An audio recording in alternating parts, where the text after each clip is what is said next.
All right, NA believers, you better enjoy this because you guys are about to get destroyed by Gen.G. It's Gen.G versus FlyQuest. This is gonna be a match of all time. FlyQuest are not. Yeah, I got nothing. I really can't pretend that this is a soup. This is going. Maybe it is going to be close. Who knows? We weren't expecting. I wasn't expecting T1 Top Esports to be a blowout, so maybe Gen.G don't blow out FlyQuest, but it just seems so unlikely. Best mid laner in the world right now, one of the best junglers, one of the best bot lanes in the world, one of the best top laners versus an EULCS squad with a Korean on it. It's not looking like the odds are in the favor of FlyQuest. I mean, rookie mid, rookie ADC, a support that was originally cut from his original roster for underperforming, in two boomers in the top side. FlyQuest need to really show up today, and sadly just picking a bit, just drafting a few odd champions isn't going to be enough here, and handing over the Skarner is kind of required. There's so many things there's two required bans in the mid lane, and then another, just that leaves you with one pick. You're just in such a tough spot. But it's gonna be the Ashe response. They're gonna just hover the Nunu. There's no way they do it again. The fans are really into it. I like the Nunu pick. It's just not gonna happen. They are gonna go for the Ashe Seraphine. I mentioned it earlier as a very annoying lane to play against. It is a hyper annoying lane. It is a lane that is really easy to set up Seraphine for. And then that allows Ashe to just really get unleashed. So if Busio can connect these E's, we can be talking about a very different laning phase that can bully the Gen.G bot lane, because they need that. Going to be the Rumble locked in. Are they going to follow it up with a double AP? Seems that it is already going to be that, as it's going to be the Ahri this time. And if you remember, don't pick Ahri if you're not Faker, because no one else has been playing really well no one else has played really well. Chovy is the only other one. He's 2-1 on the champion. As Quad, instant response with a Galio. Pretty sure that's going to go into the hands of Blippo. There's other champs you could play into the Ahri. There aren't a ton of champions you can play into the Rumble. Rel going to be taken away from Lahens here. Would be really good setup for Keen and Canyon. And that makes pretty easy sense. Are they going to get rid of the Vi? No, they can't. Never mind. Dumb. It's bot lane plays. It's bot lane. I'm just so used to seeing Ahri and thinking you have to get rid of Vi, because it's been a combo for 10 years? 13 years now?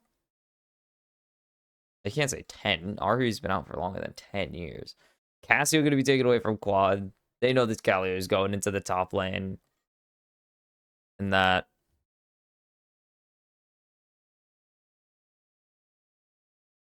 is a top lane ban should come through here. Or a mid lane ban. Never mind. Jungle ban should come through. I forgot. This is a top lane Galio for a second. Rakan taken away from Lahens. Another champion he is very proficient at.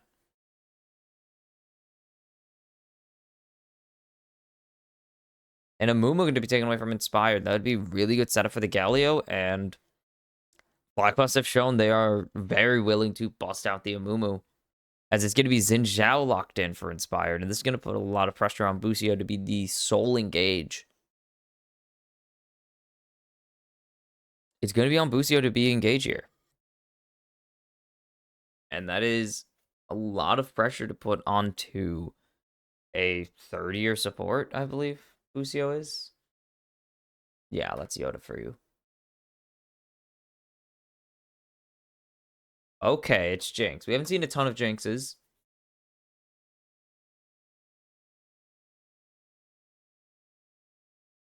I mean, second year, yeah. Second year support. Damn, really? God, they took forever to call them up.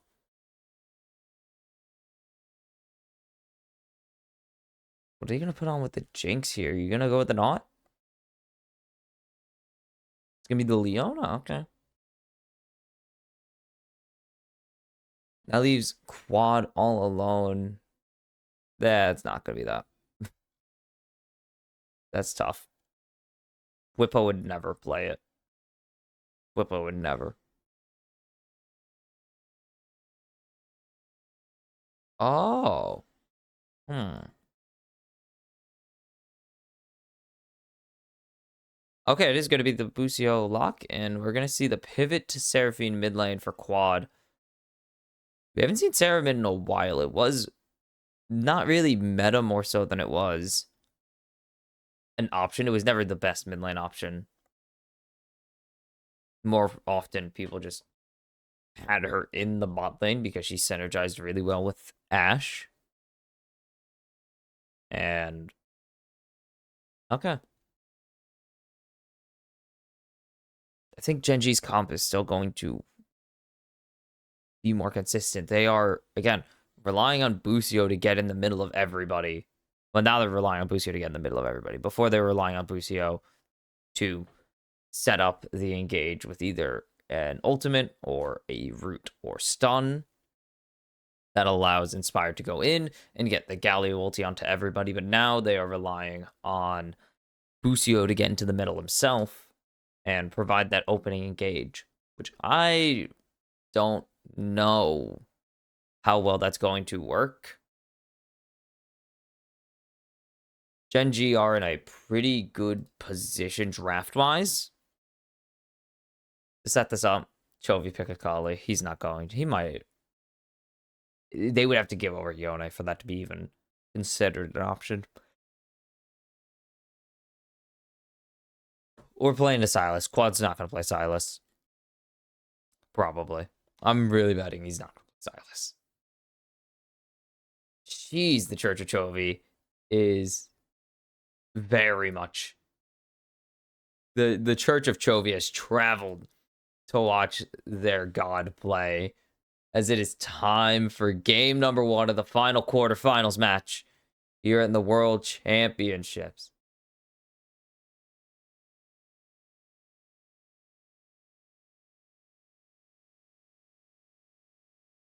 And the threat of this 5v5 is very Gen.G sided. They're going to spot up Whippo here. And that's pretty much all they're going to be able to grab. FlyQuest's not going to just go 5v5ing when they really can't afford to yet. Or not really that they can't afford to. They can't really succeed if they 5v5. As they're still swapping. Yeah, Fly were already going to go for the swap, so they're going to go for this delayed invade. They're going to get on. They're going to go unspotted. All he needs is a single ward, but he doesn't have it. And they're going to get this delayed invade. They're not going to know. Bwipo's going to grab Vision of Canyon here. And it should at least just be a steal away. Single Raptor. Or single Wolf. And it's just going to turn into a vertical. For the most part, they have full pressure in the bot lane, so it shouldn't be surprising that Canyon's just going to go to his bot side and walk over to the enemy blue side and just return the favor. Is they'll spot out Inspired on this return trip. And is Inspired going to gun it to his blue?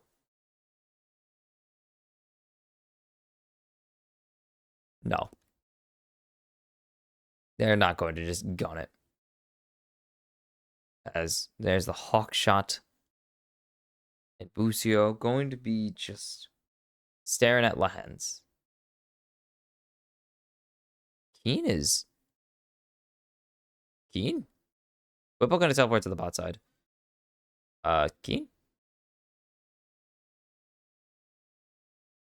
Okay, Keen going to make his way back up. He missed so much here. Cannon down. It is looking ugly so far. I do not know what the Ari Seraphine matchup looks like.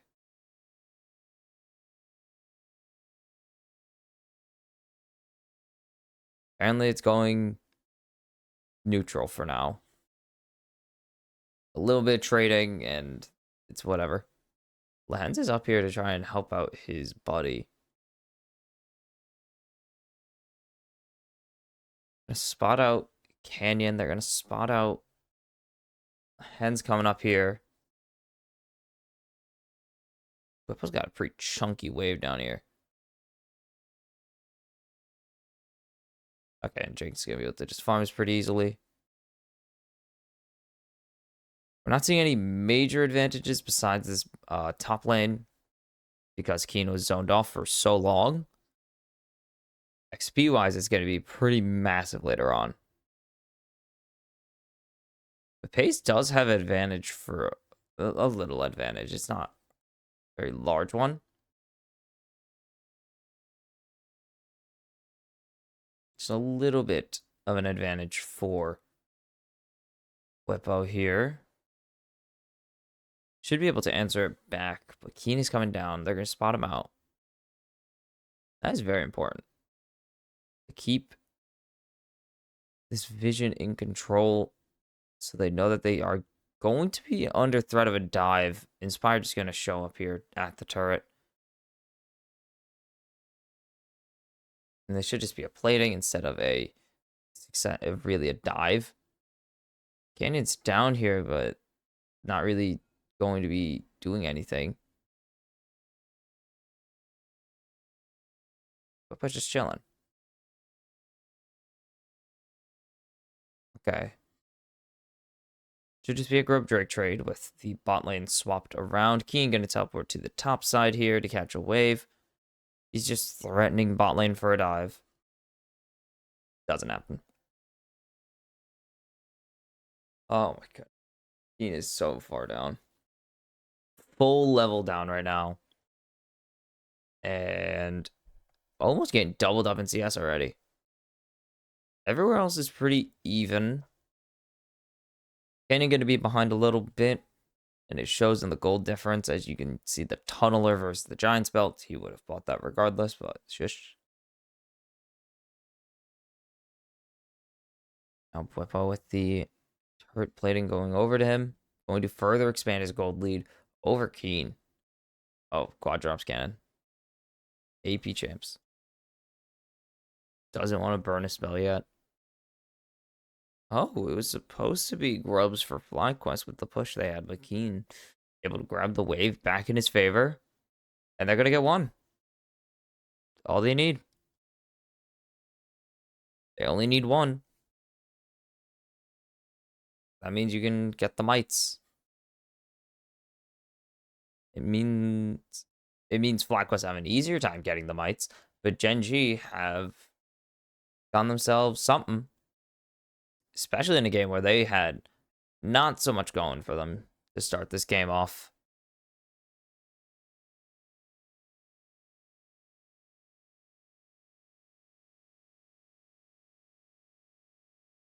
Are they going to be able to get the Drake here? Canyon's rotating down. Quad is ulti. They're just going to get vision. It's not really an opportunity for FlyQuest to contest it at this very moment. Or are Gen.G going to pull the trigger on it? No, they're not. They're not. They are just going to keep farming up. We get this impale on Canyon. They really want to get Keen his ultimate, but they don't have teleport for it, so Keen's just going to be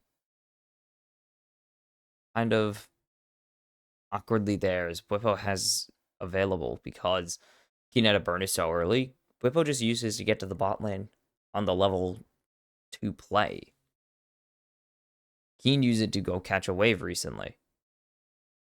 Plating, he is in range of it. And Bwipo going to continue expanding this gold lead. Second plating for him just makes it so difficult.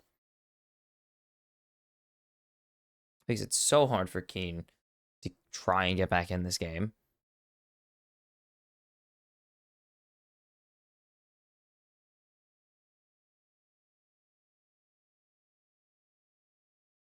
It's playable for FlyQuest, which is more than you could say, I guess, there was an expectation for, as they are controlling the pace of the game pretty well right now.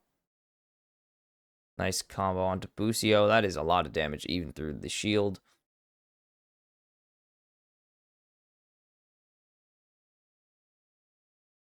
Rocket connects. That's about it.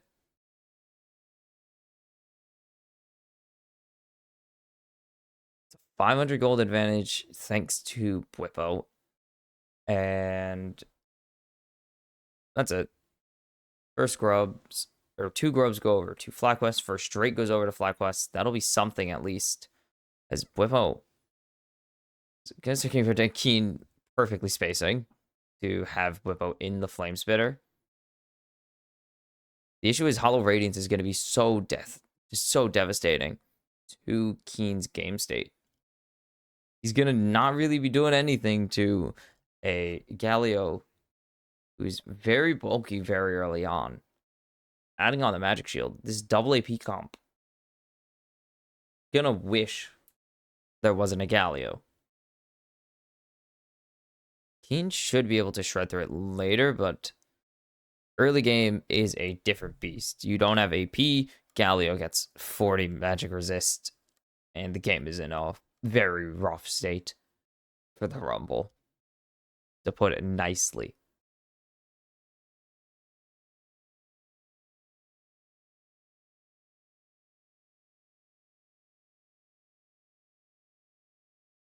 Whipple going to lock down Chovy.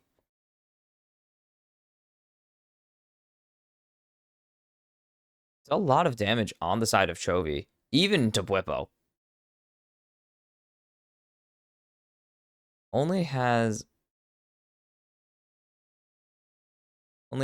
the not haunting guys. Oh my goodness, Spectral Cloak. I should know that one. I build that often enough to know it.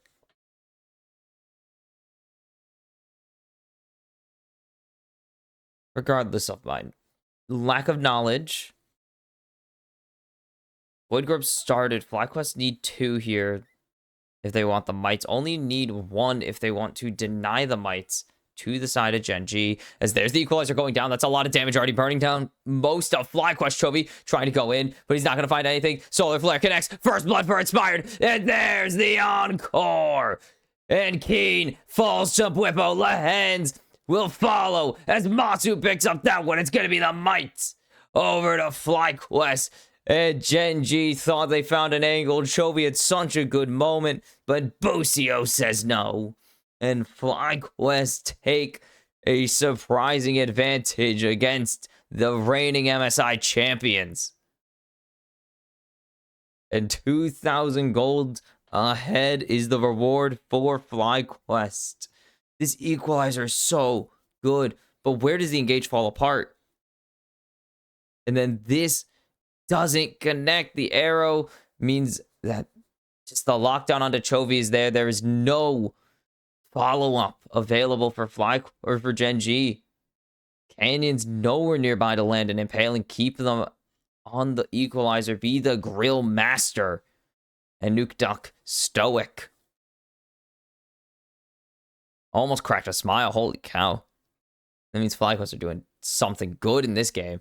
They got Nuke Duck to crack a smile. They are genuine. They are cooking. Nuke Duck is a very stoic coach. He's a very stone-faced coach compared to the rest. A lot of other coaches in the league. He's like Spawn. He's very okay. We got a fight win. Let's not go crazy. We didn't win anything really yet, but they got him.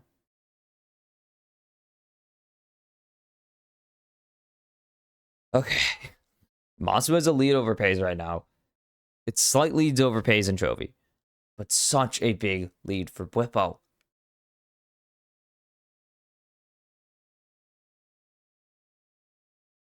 He's diffed Korean. He's diffed. Actually, has he diffed a Korean? He's diffed Chinese players before. I don't think he's diffed a Korean top lane. Back in 2018, D.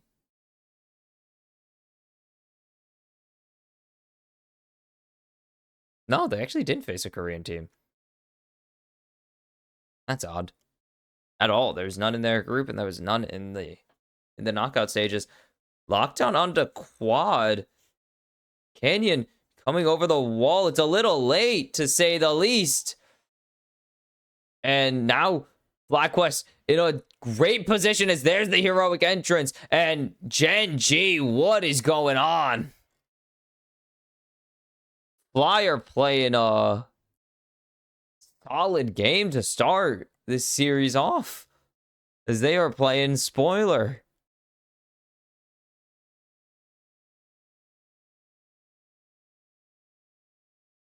This is a 2K gold lead still. Now it's almost, or starting to climb to 3K for FlyQuest. This is a difference to what we were expecting coming in here.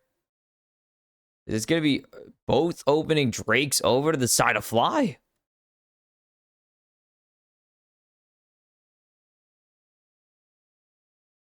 And Lahen's kind of just way early.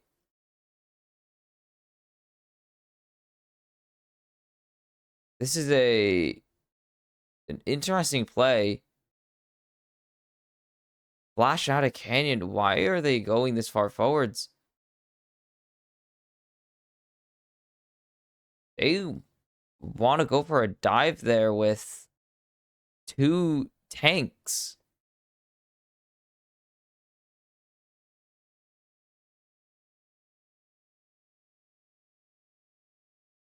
Okay. Sorry, I heard a weird tone in my ear.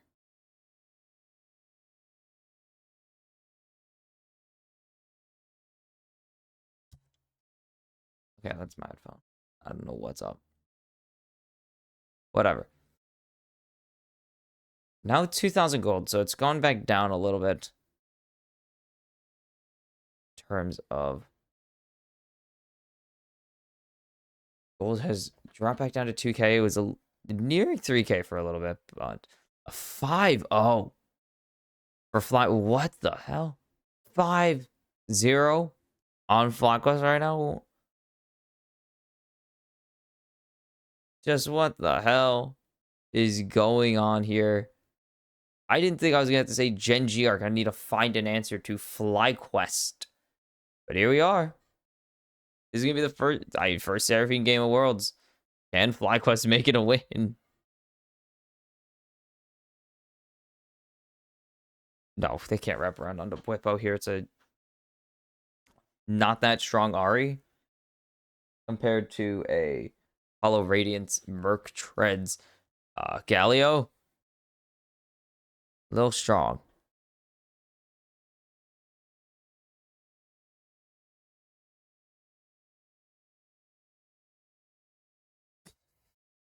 Jovi's gonna get dove.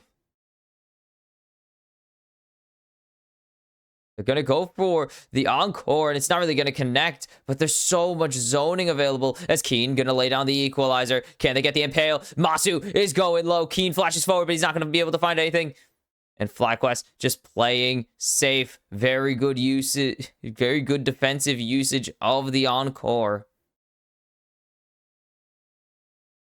Gen.G, even 2,000 gold behind, are very much capable of fighting FlyQuest here, and it's going to be all about execution. And Gen.G almost execute perfectly onto FlyQuest. They just need to find one They're gonna get the Rift Herald in exchange. Or not even in exchange, they're just gonna get the Rift Herald. They will grab first turret on the side of Gen.G, though. Or on the side of FlyQuest. So we are nearing a 3,000 gold lead fully. Can they grab... Okay, we got a minute 30 till that. Can they grab this soul point? Just force Gen.G play how they want to.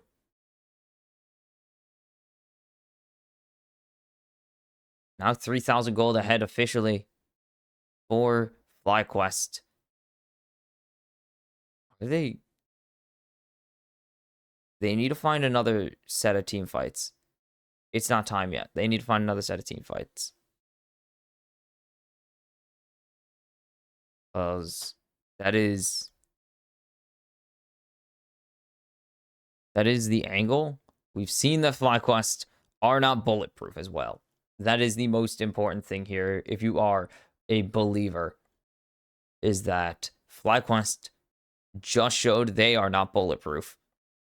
There are many ways Gen.G can take it to them and win a team fight.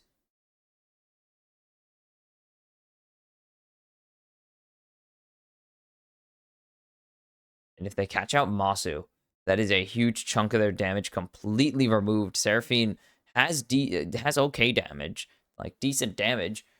She is still designed to be a solo lane hybrid, like a solo lane hybrid support. A supportive solo laner. There we go. So she has some damage. Hands has face checked and gets stunned up. Is so tanky. Inspired is going to go into the Crescent Guard, and Quad's going to pick up the first kill here as Whippo finds a nice taunt over the wall, but he's on to Chovy as Pays unleashed. That's the question. The equalizer goes down. It's not going to happen, but they're dragging him under the turret. Chovy has his first kill of the series. Can they keep going here? That's what's going to be the important thing, is if they can get anything else, but they can't. It's a 2-for-1 in favor of FlyQuest. And now Drake's Soul Point on their side, and FlyQuest are making plays against the world champion favorites here. Are you kidding me?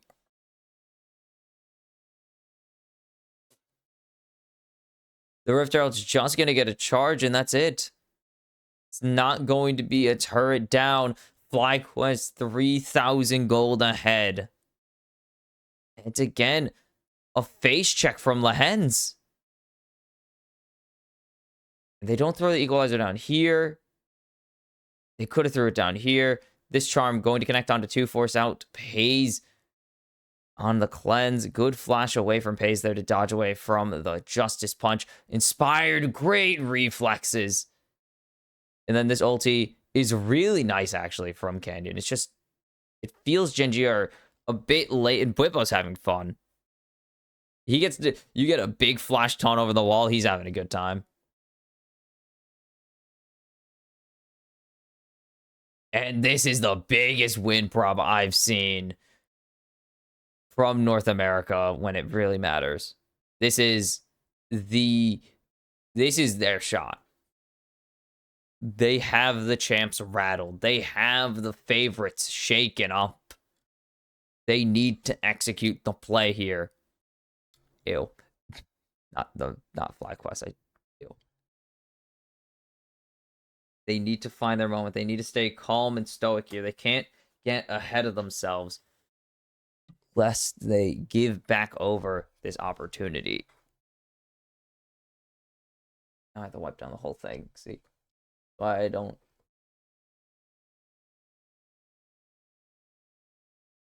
See, no, because I went to wipe the monitor for something, and I had to go wipe the whole thing. I made a. Oh my god, that was bad. They're gonna get this top tier 1. They're gonna continue exerting just so much pressure on the map. FlyQuest are really going. Are they really legit? Are they gonna do it? Oh, that could have been disastrous. That could have been bad. I had to do this, but I was busy making ground. You can't hear that though. Oh, you heard that.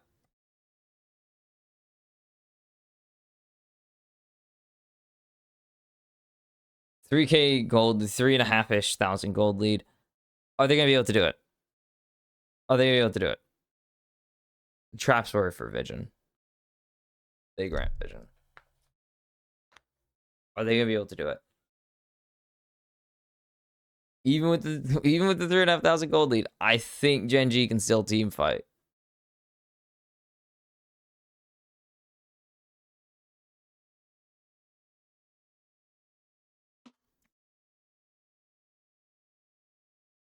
Because this is a team that knows how to navigate a team fight, but they haven't coordinated really anything super well this game. And I don't even know what that is. It could be the nerves. No, it's for Rift Scuttle. Okay. I don't know, honestly. What could happen? It's not like FlyQuest are playing something Gen.G haven't seen before. They've seen an Ashe Alistar comp. Galio was supposed to be a good top lane pick into the Rumble. Pretty much since we started Worlds, people were expecting the Galio to come out. Is Teleport coming in? Is Bwipo has the wraparound here?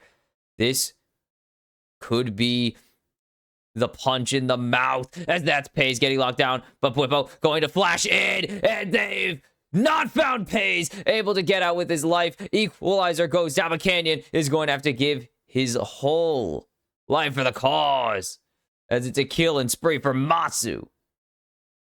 And again, FlyQuest finding uneven fights.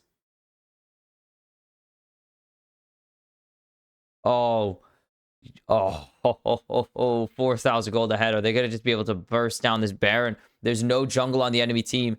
The only thing that can steal is a Super Mega Death Rocket. Where's Pays?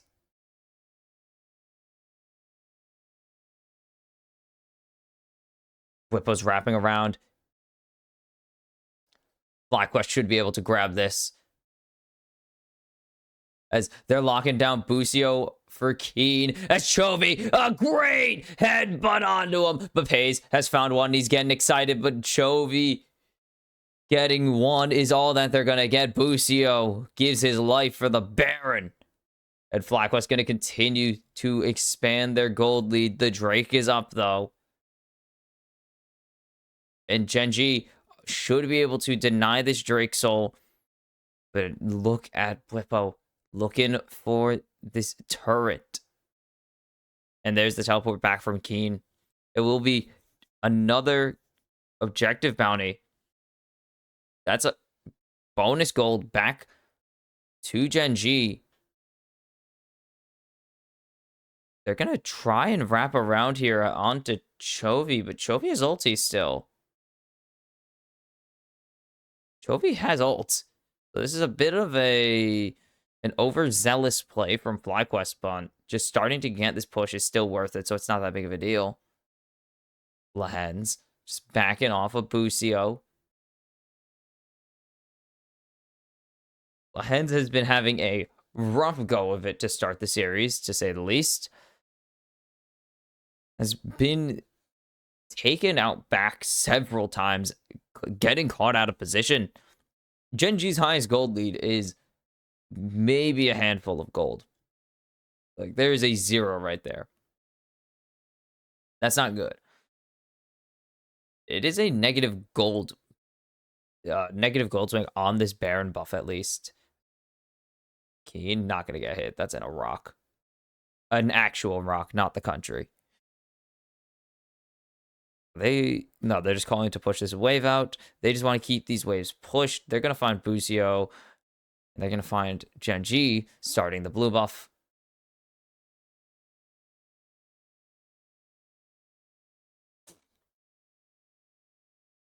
Down to 3K.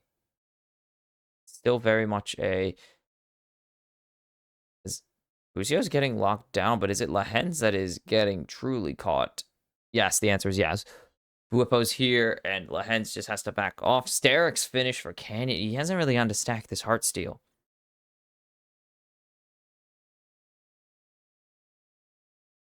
That's a lot of damage. As there's the equalizer going down already. Masu's really chunked down. They need to keep this guy protected. He is their damage. He is their savior right now. Gen.G keep this turret alive. There will be no follow-up siege with the remaining seconds of the Baron buff. Pei's now going to be really nerfing Quad and his potential. Just Motor Reminder is just objectively better than LDR right now. Like, LDR is so griefed, may I remind you. They lost Giant Slayer, and now it is 200 gold cheaper in exchange for 5% more armor penetration. But you get Grievous wounds. You spend 200 extra gold, you lose 5% armor pen for Grievous wounds, which is really good. It's a weird thing that they decided is a trade-off that you should have to make. It's pretty much always better, is the moral of the story. And even with all these gold swings, Inspired 2,500 gold ahead. Bwipo 1,000 gold ahead of Keen. It is Chovy ahead of Quad, despite all the takedowns. Chovy, yep. The running joke is Chovy just farms all game and never gets involved. Well, Chovy has farmed himself to a 300 CS and has a pretty sizable gold lead over Quad. And Masu and Pei's are pretty dead even, despite several more kills going over onto Masu. Again, Pei's has farmed up a storm, has picked up turrets. I mean, has picked up some platings at least. I think one is the answer. Some is not one, to be fair, but just has been keeping himself in this game through CS and not dying, most importantly, because dying is time you're not on the Rift, and that means time you can't farm. And they need to make sure that this guy stays alive. Him and Chovy need to be the damage. And also, Keen just needs to lay down the equalizer at this point. That's all he really needs to do, is lay down a good equalizer as they've caught out Chovy. And he's going to be forced to flash away. Is this going to be an angle for Gen.G? Canyon is so soft right now. He doesn't have any he doesn't have anything. He's not tanky enough. Chovy just going to go over this wall. Grab Canyon. Chovy has no mobility as Drake's Soul fight is starting. And Bwipo not going to get anything. Good rock by Canyon. Canyon not going to drive into Masu. Not just going to go full send here. There's no vision. If Lahens can hit this, Drake started. They have the Impale. They have the Equalizer. They can lay it down as there's the Equalizer. They're trying to get Quad. They're not going to get him. Bwipo goes golden. As Canyon is not going to be able to get into the pit and steal this Drake. And now FlyQuest have the fight advantage. They are running down Gen.G as there's Pei's locked down. It's going to be a shutdown for Bwipo. Canyon is gone. It is Chovy and Keen against all of the hopes and dreams of North America. And now opening up this base, FlyQuest. They force the reset cancel from Chovy. They have this inhib turret down. They're going to get the inhibitor as well. And now the Nexus turrets are the goal. Keen going to run away. There's the lockdown onto Chovy. Chovy's down. They need to get one more turret, but Keen is doing all he can. Inspired doesn't have the damage. FlyQuest will start the upset. They take down Gen.G in game one.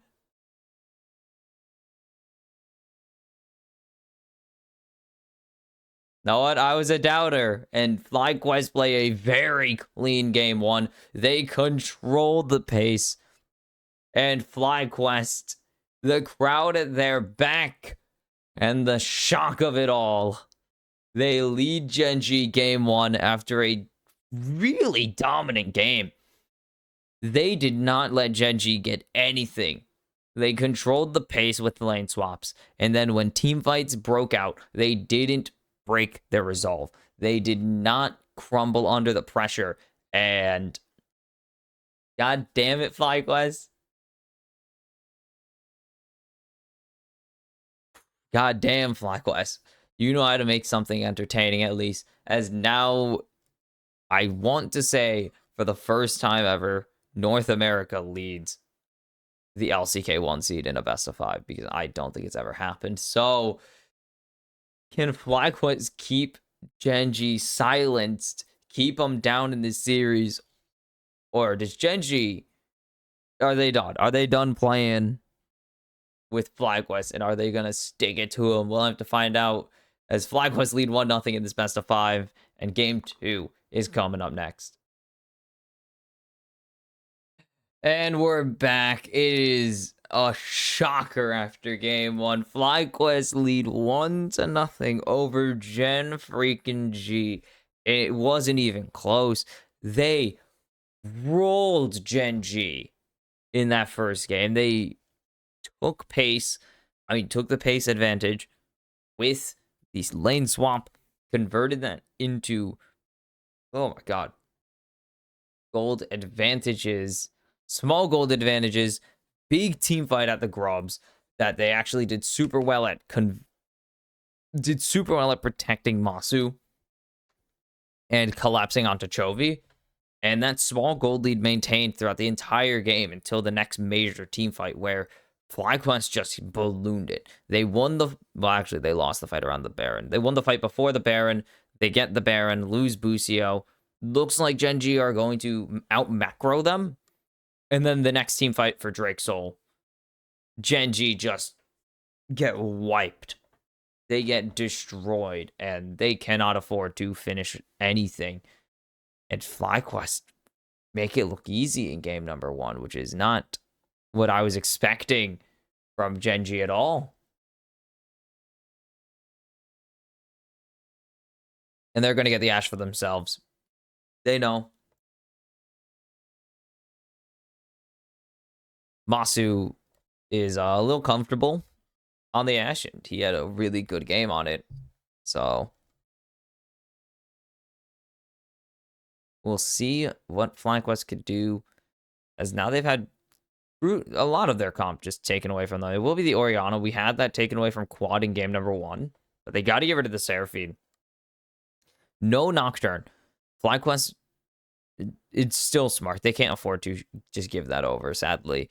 As good as it would be with this Orianna, you can't just hand over Nocturne at this tournament anymore without risking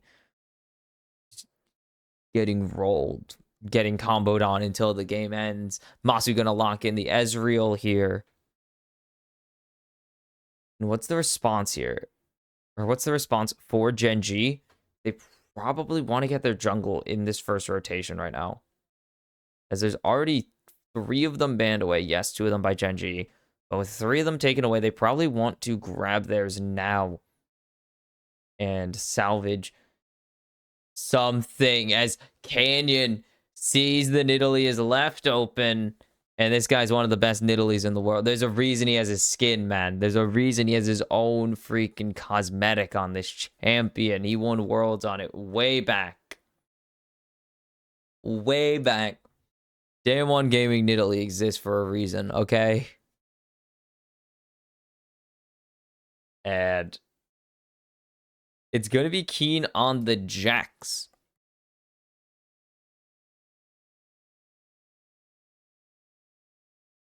Ugh.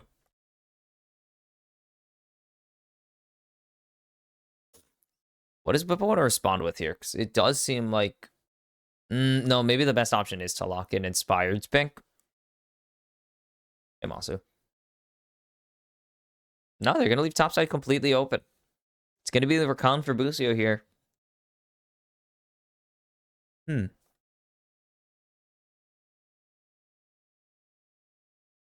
I would have said that this is not a great decision, or I would have preferred to lock in top jungle or jungle here. But if you want to get the Rakan, you got to get it now. Rakan is pretty much a guaranteed ban in second rotation all the time. There's no reason for them to not just grab it now, because there's honestly no top lane bans right now. And Gen.G are gonna have to figure it out because what? They're gonna get rid of Gnar and Cassante?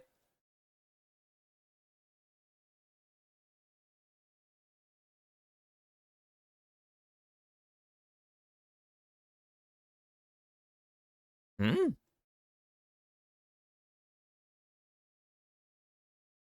What? I'm sorry, hold on. No, not the Zen van. That's food. But I'm talking about overstacking on AP. They have Canyon. They have Canyon on Nidalee.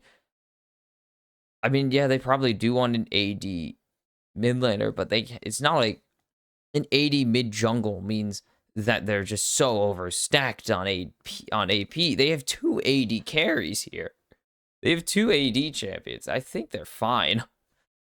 Vi gonna be taken away. That's another champ you really can't put with Orianna and say, yeah, this is a safe jungle. But oh my god, Gen.G hate inspired. There's no way they're going for it again. No way. It could really work though. This is not a hover. This is a lock-in. Yeah. I was like, they can run it in this comp. Look at this. This is a comp that wants to jump in onto you. And Ash, but it's like, you know what Nunu loves? When people jump into a snowball and give him free airborne procs. Like what? Yeah. It's going to be the Nautilus for Lehens. What is the mid lane option here? Are you gonna see LeBlanc? Do they want an 80? Do they want to go 80 mid lane? Because I don't think they're gonna go Smolder. Oh my god. Oh my god.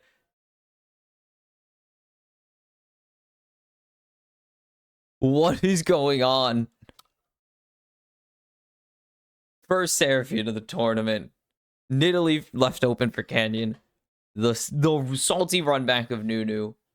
And now Cassidon locked in. What is going on? And it's going to be the Renekton. Oh my god. The more things change, the more they stay the same. Renekton Jack's top lane.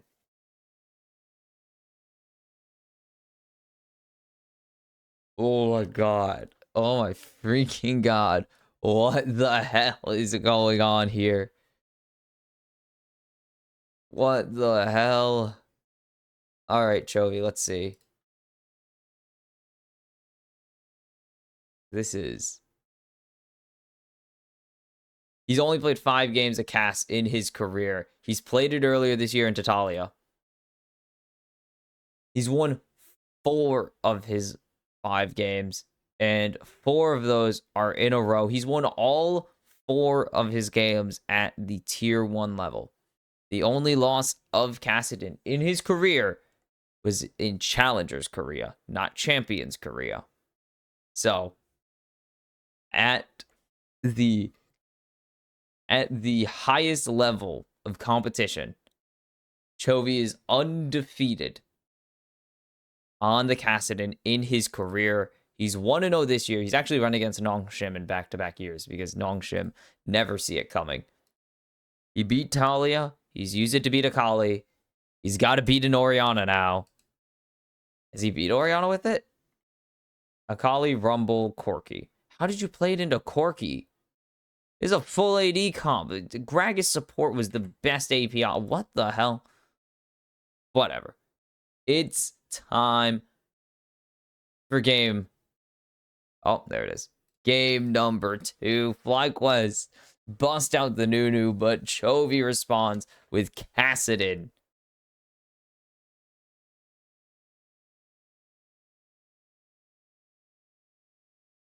Okay, we'll do this. As Gen.G just gonna get really aggressive here. Okay, cool.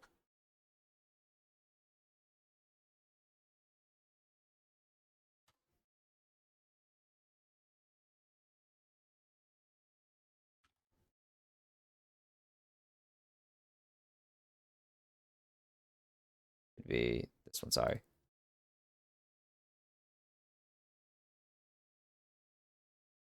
Or no, by... There you go. All right, at Worlds. We haven't seen this champ since 2021. It's got a handful of games at Worlds. It won its only game at Worlds in 2021. It was in the main event. And that is the most recently we've seen it. We saw it 3 times internationally in 2021. As Lehens is just going to be really aggressive onto Inspired here. It is a Nunu. You could just kind of do this. I'll check out what this game was as well. Showmaker used it to beat C9. Oh, I remember that game. God, D+ were so fun. Damn one were so fun that year. Keen and Whippo. Keen fighting a war on 2 fronts. Again, the lane swaps continue. As Chovy's getting locked down. This is the downside of early casts. He is a late game champion to a T. He is the definition of the late game champion. Like, for the uninitiated on Gassadin, because you've probably never seen this champ before in Pro Plan. You've definitely never seen this champ before in solo queue, because no one plays him anymore. He used to be so popular, but nowadays no one even knows what the hell Gassadin is. Cass is a super late game anti-mage carry. And everyone knows Riftwalk. Xpeka used it. But we're going to have to wait for about level 9 and 13 for this guy to come online. And of course, 2 items. As there's the jump in onto Busio. Or from Busio onto Lehens. Nice combo. Plating already falling. Chovy is going to be so behind. He is, he's going to have to hit some null spheres here. As they're going to try and lock down Bwipo. Busio with a nice airborne to stop the floodgates from opening. But Pays still unleashing so much damage. Ignite burned on the hens. But look at Bwipo. Yeah, he's in a terrible spot. This is a champion that is really hard to lane swap with.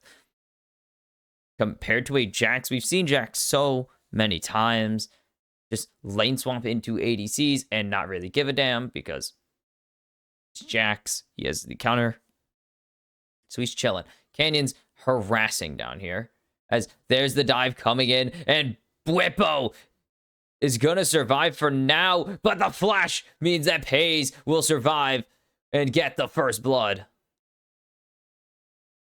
And the volley finds the kill. That's not volley. That's Ranger's focus. Oh, forced to flash out. Yeah, Gassadin is, he's really bad. For all the late game Gassadin clips you see. Oh, yeah, he's ghosted permanently. That's right. I forgot. Holy cow. I forgot about that. He's going to need Roa so damn badly. Man, that is such a thing that you just don't think about on Gassadin. Is he's like perma-ghosted.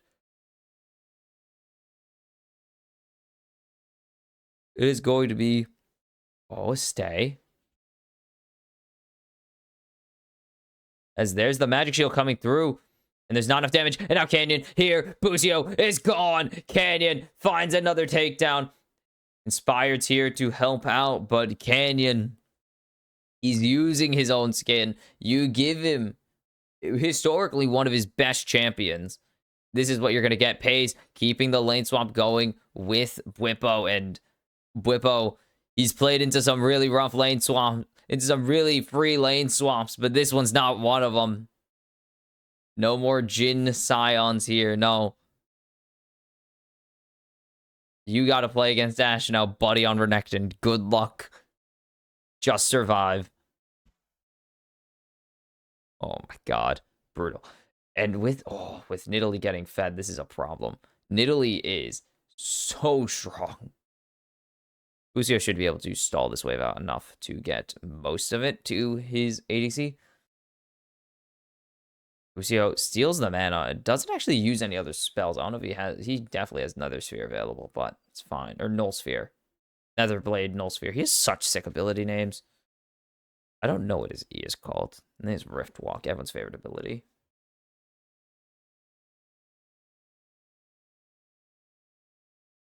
Blippo's been put in the beat down mission. And now it's almost 2,000 in favor of Gen.G. It is a bit of revenge. It's 1,500, but it is revenge for Gen.G in this game. All about it. They are making sure that FlyQuest are just knowing that game one will not be the norm for this series. It's gold leads all across the board for Gen.G. Some of them more important than others. Chovy's is a work in progress. He is ahead because of that takedown. That is really good. Again, the things Chovy needs are first item and level. More so than most champions. Like, obviously, every champion wants that, as Inspired has not spotted this out yet. But more than any other champion, Kassadin wants this. This should just be Q Flash. Yeah. Or Q Ignite. Or Q Smite, not Flash. Don't Q Flash on Nunu. It's such a waste. Oh, no. Plating. Plating gonna drop to no one. They couldn't hit the turret.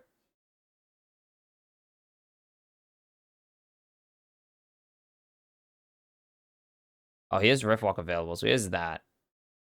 Riftwalk is stupidly expensive, though. Intentionally, it increases in cost, obviously, blah, blah, blah. It's Kassadin. As the hook actually connecting. Masu buffers it well. I thought he didn't buffer it at all, but he had so much time to react there. Chovy has Riftwalk, so he's going to see this play coming in, and he's just going to buffer, actually, as the Shockwave's going to connect, as there's the Sphere coming in, and Chovy's going to live on one. Chovy gets the solo kill. Are you kidding me? That's why he is the best mid laner in the world right now. And that's why he picked this Kassadin. So slippery, has the defensive utility. He's so hard to take down with this Orianna Nunu.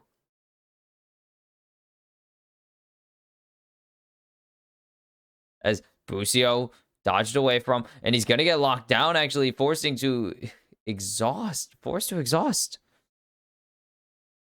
Ulti available for Pays now. Ulti available for Busio as well. Oh my god. So well played by Chovy right there. The solo is massive. And here comes Inspired, but Whippo's just getting 1v1 right now, and he's going to be able to get out. But I think Keen's going to have to flash here. No, he's just going to sidestep it. His Canyon is here to a holy cow. That's 200 health. Yeah, that's an AP scaling heal on a champ that does not need it. Don't put it lightly. Why does she have this in her kit? Whatever. Castle win. Gonna get a chunk onto quad. And with this catalyst of Aeons now on his side, he is very strong. It's not rise levels of he scales with mana. No, he just really needs anything he can get. Anything that gets him levels is his new favorite thing, because Kassadin and levels are super crucial. And they go so well together.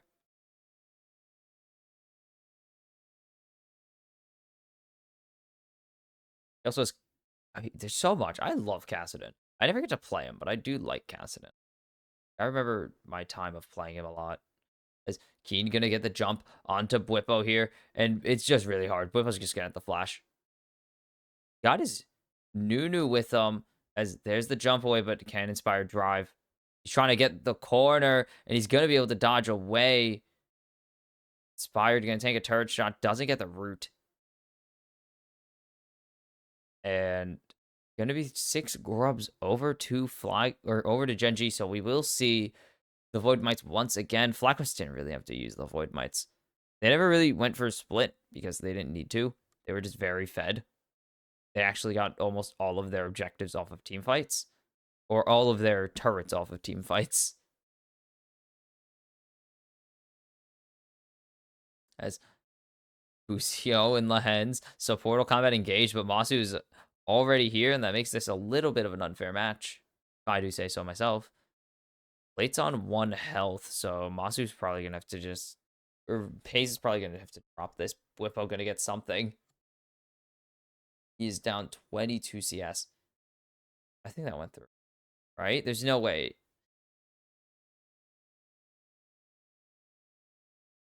Keen is bullying him. Okay, he's gonna take a big chunk of health too. Forced to use a potion.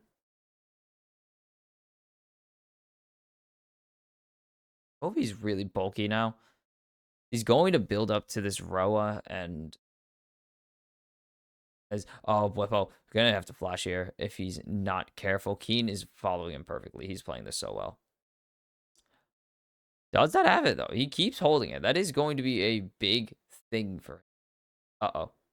The big thing here is that Keen is just gonna flash follow with the there's Whippo with the solo kill though.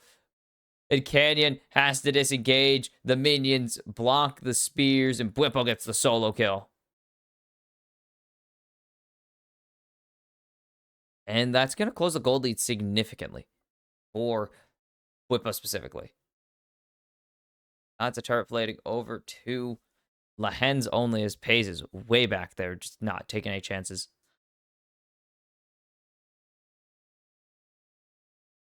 Is that Whippo getting a... Yes, Whippo is getting a chance.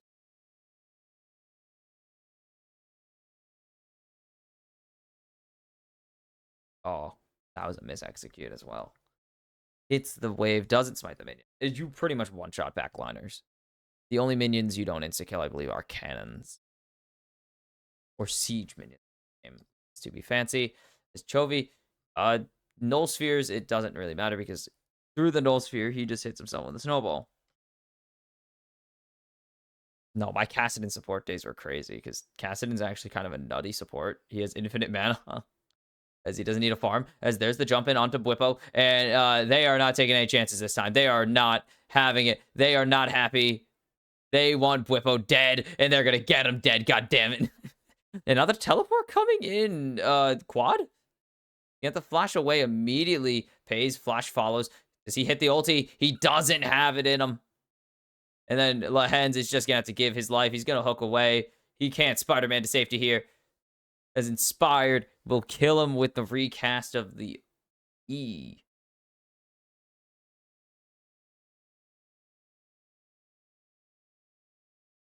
Oh, it does. It just... Chovy going to grab this top turret here. They're just going to bully Chovy, or bully Canyon backwards. Will be Drake going over to FlyQuest at least. That second Drake.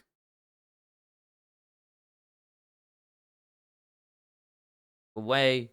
It is going to be 2 Drakes over to FlyQuest. But now your Kassadin is up 1,000 gold. I think Gen.G don't give a damn. You give over 300 gold and the Drake, and you get your Kassadin a first turret with platings, you're fine with that.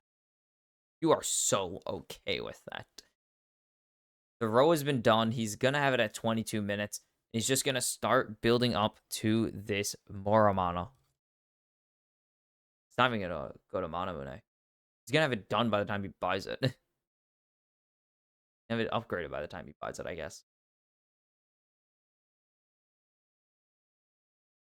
That's the thing about this Kassadin. If you put Kassadin behind, he is mega useless. If Kassadin gets ahead, he is unstoppable. Because who's going to lock him down? Quad's not going to lock him down. Masu's a skill shot based champion. You need an ADC to lock down this champion. And not a Spellweaver ADC. I mean, and a traditional bland as white rice ADC. As Cheese Keen is just jumping fearless. You need a bland as white rice ADC auto attack to get this. You need a champ that can move and has auto attack. So Lucian, you need Lucian. Arrow, not gonna connect. Chovy, but Quad is just gonna keep going forwards. Or Chovy's gonna keep going forwards onto Quad. What is going on here? Arrow doesn't even need to connect. It would have killed him. Ace is fine here. They know they have no ulti. but that's a bit aggressive as they're trying to get Canyon down. But now Masu is just going to have to try and save this play as it's a double kill down for Pays. And it's going to be a triple kill for Pays in the mid lane. All off a dive. That did not work, and Pays don't miss. Just everything about that is so well played by Pays, and it's all Gen.G in game number 3. And they are up 5,000 gold right now, and it is looking...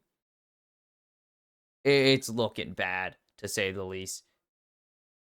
As there's the stun and the Grandmaster at Arms coming through, and it's Chovy up here. Bwipo, doesn't matter that you're not a mage, he's still anti you being alive. This is a fed-ass Kassadin. This is a fed-ass Ashe. Gets the Airborne, but then Inspire just has to bail. Look how much damage he's taking. That Smite does so much, and the Redemption not connecting actually does mean he's missing out on so much health. Pays just executes them. You have Collector? No, he's cracking. So he's just doing a lot of damage. He's just doing like 100-something damage per auto attack. Like actually every third auto. As Chovy can just leave. Oh, this arrow's going to connect onto Busio. And that means that it's time for this to continue even through the exhaust. This is a scary play. Nice shockwave. But Busio's down, forcing the flash out as well from Quad with the hook. And now Keen's here. Flashless Quad means that it's a free pickup for Keen. Chovy, 3-0-1. He is almost 2,000 gold ahead of Quad right now. And this Nunu has not been as involved as the first series. The hook, what? Connected there. Pays doesn't give a damn. He's going to tank the ulti as he goes 5-0 in this game. And Busio, Pays has Cleanse, has Flash if he wants to use it, but that's a shutdown for Bwipo. And now Masu has picked up Lahens, Canyon, and Keen. How much damage do they have? I'm honestly going to ask, how much damage do they have? Busio is going to keep his ADC, or his top laner topped off with... What the hell? Oh, no, that's his health bar dropping. His Masu has to dodge away from the counter, and that means that there is no running from Chovy. He's gonna Rift Walk on him, and he's just cruising on the Kassadin. And 2,500 gold ahead. Dead even in CS pretty much with Quad. It is the fact that he has 4 kills that is the advantage here. And it is looking out of reach. 6,500 gold behind Gen.G right now. FlyQuest are just looking for answers. Oh my god. Freaking Kassadin. I was not ready for this today. I wasn't ready for Kassadin. I wasn't ready for Nunu Part 2. I wasn't ready for the Seraphine, but we're here. As here comes Inspired drifting. Look at him go. Initial D into the play. Shockwave connects. The arrow not going to find anything. It is Keen getting sacrificed. There's so many ultis going down, by the way. Canyon popping his ultis too much. Old Nimbus Cloak in Italy was crazy, by the way. And FlyQuest get a good catch out onto Keen there, though. And they're going to find an angle.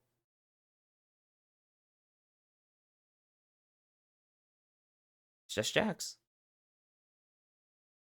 Going to cut the gold lead down to about 3k as Inspired. Yeah. Nails the drive. Insta kills the cap as well.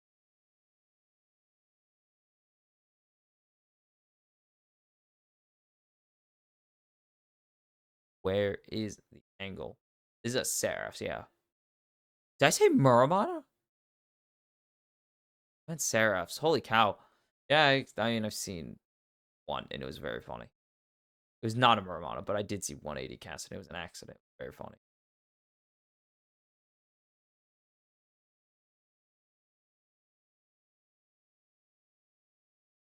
Oh, it's a slow march. This is so much slower than FlyQuest game 1 win. A matter of time. It's a Kassadin. Look, it was going to take a while no matter what we asked. Chovy with the malignancy.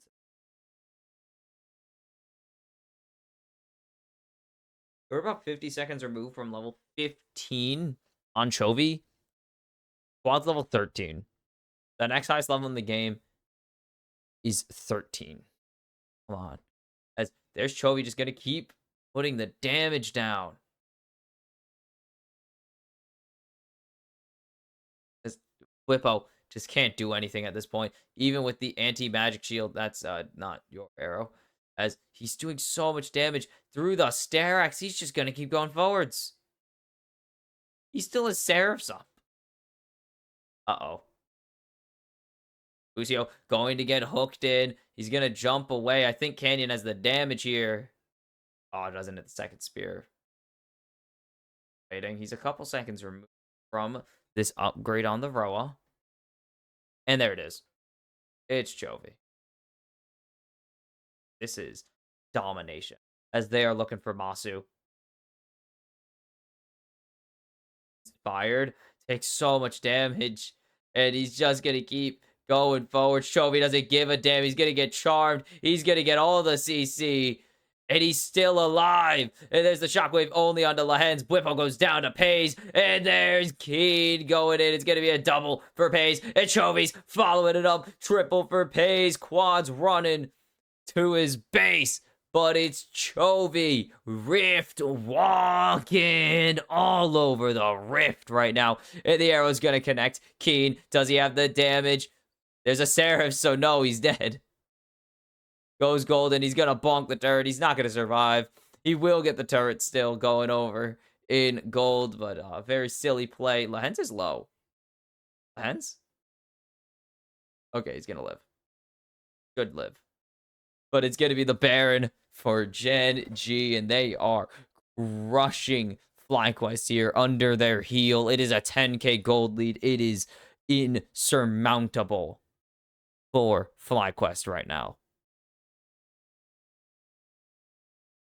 Masu just way out of position here. He's overextended. There's a doesn't matter. There's a cast on the other team. You're overextended. He's inspired to take so much damage. Chovy's still quarter health, may I remind you. He still has a third or more of his health bar. He gets to Seraphs at the end of the play. And then ulti flashy. Just say goodbye.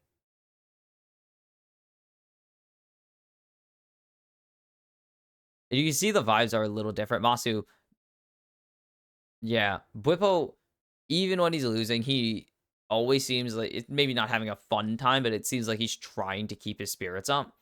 Masu is in the doldrums right now, and that is kind of the difference that can matter as we go into this best of 5. You never really think about it, but yeah, this can matter a lot. The mental, like a player like Whippo has been so good at rebounding in series where he's trailing or just finishing upsets because he tries to keep the mental up. He keeps like he's trying to make some interesting plays. If he's trying to make light of the situation because he knows that as the veteran of the team, as one of the veterans of the team, he has to be partially responsible for keeping the team in check and making sure everything's okay. And that includes the mental, as there's a lot of damage going out right now. They still beat Gen.G in a game. This is not over yet. This is going to be the top tier 2 gone. Inspire comes back. Here we go. Part 2. Oh, it just gives it over. He's not. He would die if he went in there. There's no turret. He's dead. He goes that time. There would be nothing to stop Gen.G from just collapsing his health bar to 0. Chovy is just tanking all this. It's just going to keep going. Canyon tanks the turret. Doesn't matter. Lahen's flashes over the wall. Doesn't get anything. Inspired force to ulti and going to find nothing with it.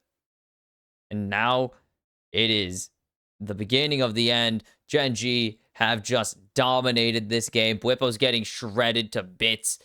Little croc nuggets are going to be made of him as Canyon is on a killing spree. And it's just too damn clean in game number 2.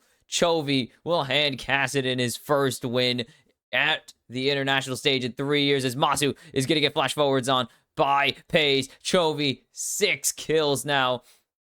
And another turret will fall. That's the first Nexus turret going down. Masu going to tank the arrow, buffer it perfectly, of course. But it's not going to matter. Gen.G are too clean. And this is a tied up series. Like, not even close kind of tied up series. The Church of Chovy are on their feet. The believers are here for their sermon. And with a 604 stat line in game number 1, he sure as hell gives it to them. And it's a freaking Cassidy. Cassidy and Italy. The keys to the game. Ooh, when you use flash on F, flash forward gets better. Damn. Hold on, they're asking they asked a bunch of players flash on F versus flash on D.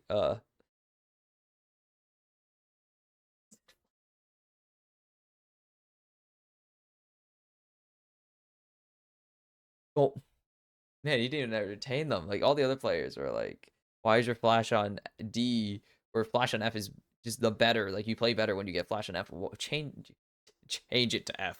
It's crazy. But FlyQuest had a strong game 1. This has been a game of 2 stomps. FlyQuest stomping Gen.G in game 1, and Gen.G answering right back with a dominant win. It wasn't as fast, but it was dominant, and that's all that matters. And we are tied entering game number 2, or exiting game number 2. So who will move to match point? Will it be Gen.G reasserting their dominance on the international stage, or will FlyQuest continue to upset and surprise as game 3 is up next? And it's time for game 3. FlyQuest get rolled over in game number 2 as Chovy was free to do whatever that. Oh, perfect time, but just Chovy free to do whatever the hell he wants. And oh god, Casey will not save you. Casey is, as we call in the industry, cheeks. They are terrible. They are so damn bad. Ugh. The less Casey do, the better. Anyways, Gen.G just played better in game 2. Genuinely, they just played better. They played the lane swap so much better, getting that first blood kill onto Bwipo. Chovy, I don't know how Chovy plays that mid lane any better, because he just saves himself in that lane twice, and then Canyon follows it up. That Nidalee was so active early, it was a problem to deal with eventually. Fly fast back to damn. But Gen.G just play their early game really strong, and because they have Nidalee and Jax and Ashe and Cassidy, all champs that are really good at scaling, especially the Nidalee and the Cassidy, mostly just want to scale. Getting those scaling points really early means that it is so easy for them. They don't have to worry about getting Cassidy into his late game phase. He just gets there before everyone else. Chovy was level 15 when everyone else was level 13 at best. So, it is a bit of... I don't even know this. Anyways, I don't know this from, but this is a bit of a, FlyQuest. What are they gonna do? Angle. Are they going to... Oh, my... No, it isn't. I moved it a little, and I don't know where it's back. I did move it a little, so I did move it so slightly, and I don't it too. I cleaned up the monitor a little bit. I dusted it off, and I have no clue where the other one for the rest of this goes. So that's a bit of an ipsies, but fine. It's probably fine. Are those steps? That's so weird. No, they're like the thinnest stairs. Uh, okay, Aurora Yone band's probably going to come through. We're still having tech issues because, of course, we're having tech issues. Why wouldn't tech issues here at Worlds? It seems that It is Busio having some peripheral problems with his mouse. But Gen.G are going over to the red side for the first time this series. And that means that FlyQuest don't have to ban Aurora Yone. That opens them up to remove a lot of options from Gen.G's champ pool. We saw in games 1 and 2, FlyQuest were stuck to just banning. I mean, game 2 happened because they couldn't ban the Nidalee. They had to ban Ezreal. They couldn't afford to ban last year without us. Yeah, KC fans, sure. Believe that. Believe that, KC fans. You're really going to have to hope. God, I hate KC fans so much. The French are very obnoxious. Anyways, with FlyQuest going over to the blue side, they're really free to ban when they want. More so, they can get rid of the Nidalee alongside other things. They can get rid of the Nidalee, the Ezreal, the Skarner. They don't have to just ban an Ezreal. Or what did they ban in game 2? I should remember. Or just the Nocturne, as we're into the draft finally. But they can ban away actual picks. They can get rid of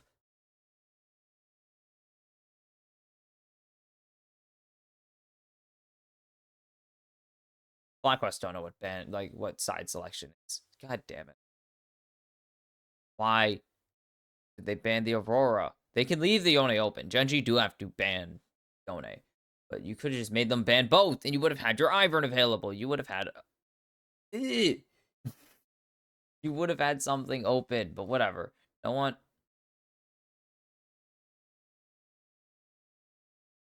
I think it's stupid to ban the Aurora on the blue side.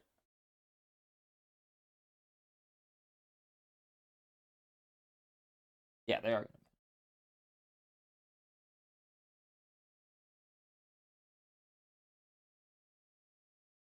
Sorry, I was getting something. Very annoying. Skarner going to grab or going over to FlyQuest, and FlyQuest are Team Liquid. They can't play Aurora or Yone. I know they can't play either of them, but you know what? That doesn't matter.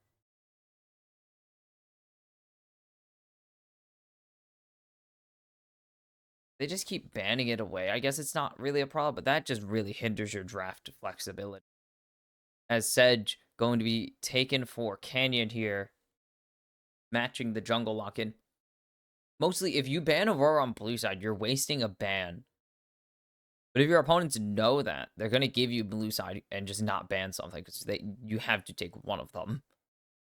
Ezreal going to be the lock-in for Pays here. They could have banned that instead of Aurora, and Gen.G would have had to, ban it. Even if you can't play it, they're going to have to take it. I want to see if they leave it open. I want to see a team leave it open against FlyQuest because they are the only team so far that has not shown that they can play Aurora or Yone in any capacity at all, even though Quad has played Yone. So I'm very intrigued as to why they don't give him Yone, or why they ban the Aurora here. Guys are going to be locked in for Masu to match the bot lane picks, and we're going blow for blow here. We're going to just keep matching positions, and we'll have to see what FlyQuest want here. They can go for... They want to get that support locked in. And they do. Busio going to be on the Rakan for the third straight game. They just want to keep it. Want to keep it locked. Actually, no, he was on Alistar game 1. My bad. Second straight game. Just wants to keep. They want to get this support locked in because, again, Rakan, very early priority ban.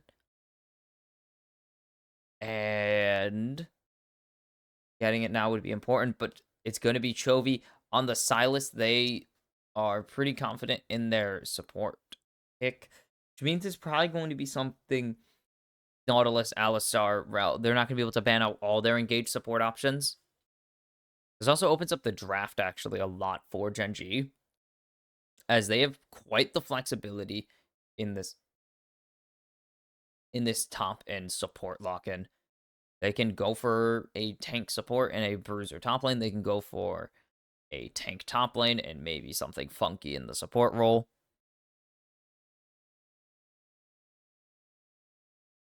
They have options, and that's what's most important here. Olaf taken away. Cassandra going to be taken away from Keen. They kind of know that there's probably going to be tank options for Keen right now. They're not going to go. Oh, way they go Rumble here. There's no way Whip-Up plays it. They don't need to be worried about it. Whip-Up's gotten this far playing tanks and bruisers, and it's paid off for him.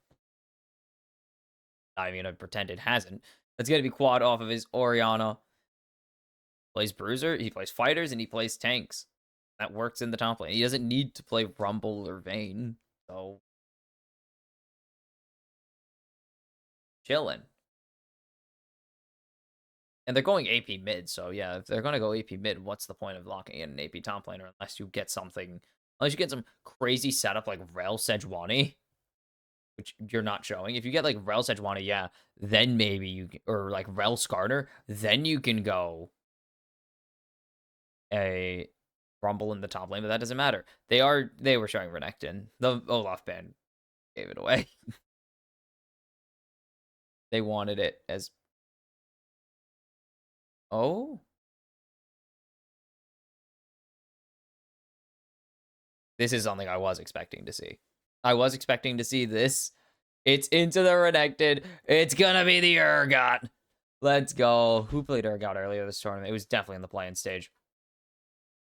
No, it was Bwipo. Had to be Bwipo. Yeah. Oh my god. Wait. We're gonna have Zeri locked in again. It did not work, yes. It did not work for Mr. Viper.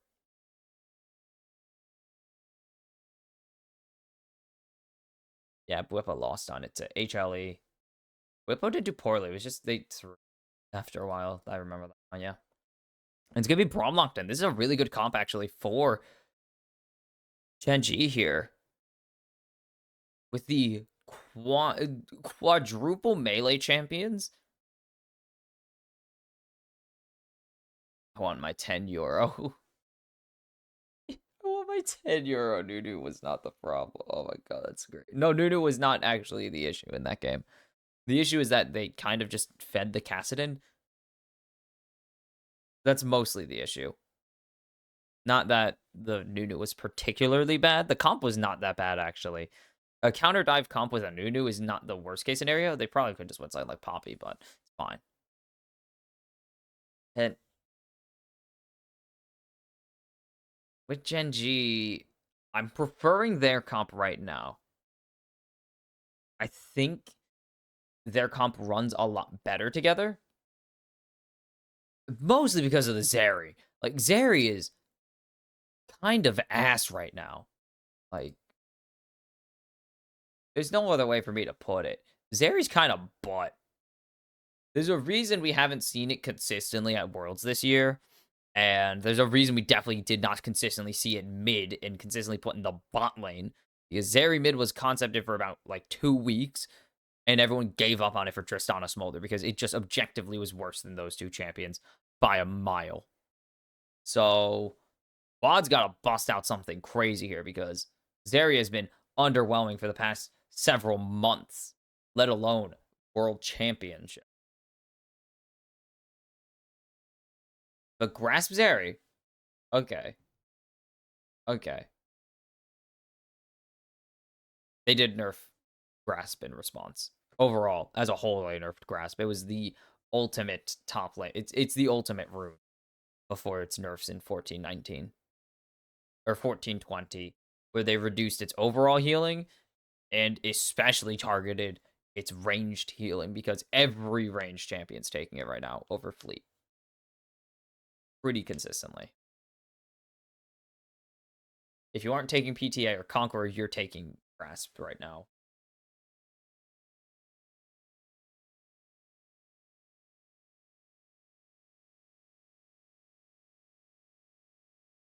Okay.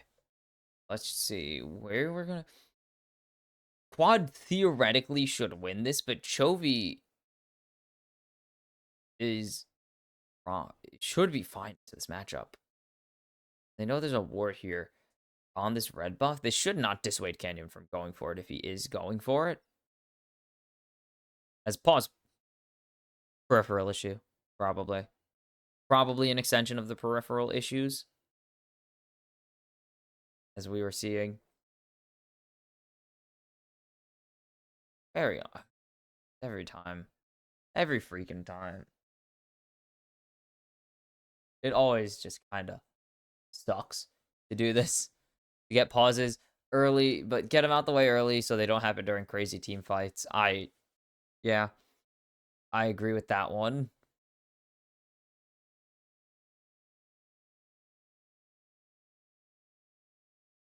With the early game showing, we have normal lanes, no lane swaps as we've seen the last 2 games now. Thankfully, it's not every game.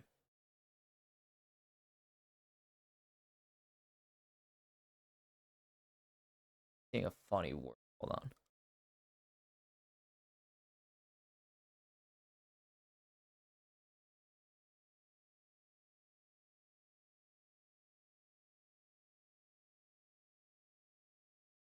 Oh, I don't know that. Whatever. Anyways, for normal lanes, I'm favoring the Urgot, obviously. Fix it into this for that advantage.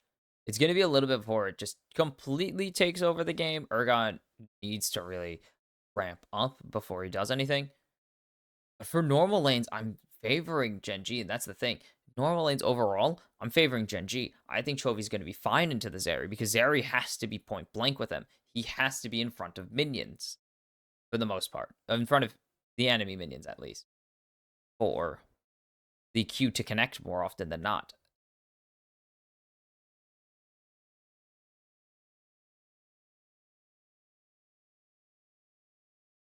FlyQuest chance breaking out again already. And for bot lane, I mean, Esbrom is just crazy to hand that over. Just not, I'm not a believer right now. In FlyQuest, they have not really proven enough to me. Oh, the mouse, yeah, the mouse is still acting up. Okay. So we are having a straight up new mouse brought to Busio here for this. But we got a bit of waiting to do.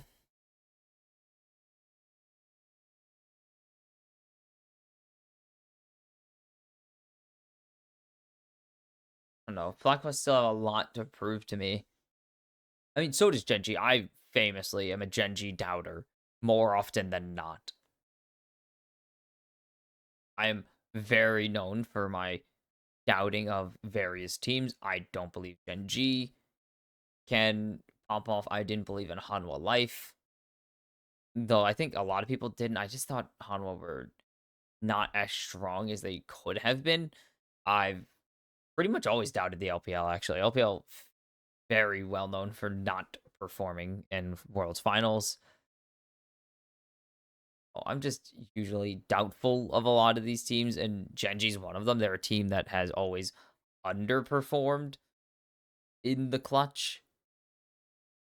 I mean, I'm not even going to count the 1-5 at Worlds because who cares, but consistently only making semifinals at best and then getting knocked out when they're favorites. They've won 4 LCK splits of the last 5, and the best they can muster is semifinals.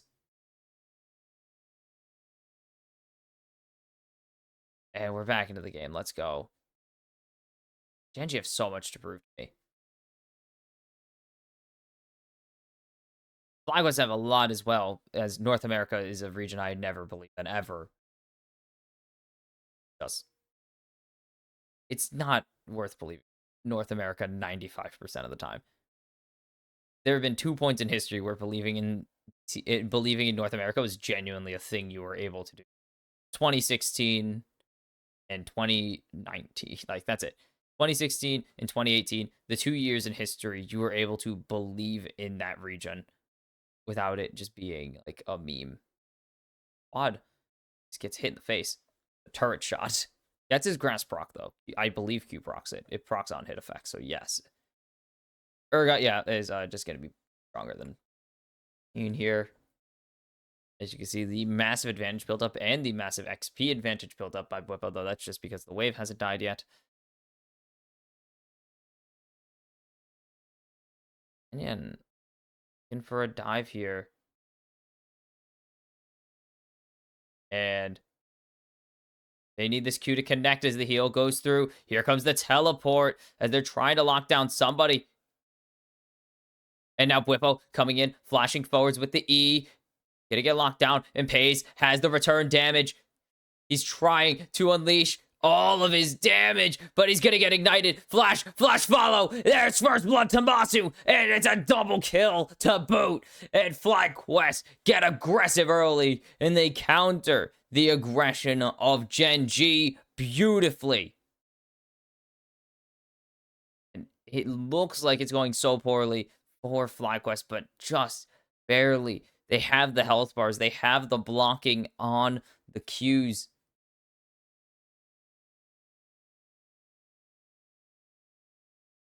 And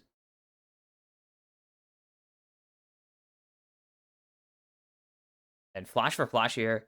Cannon already very low. Lahen's nice Q there.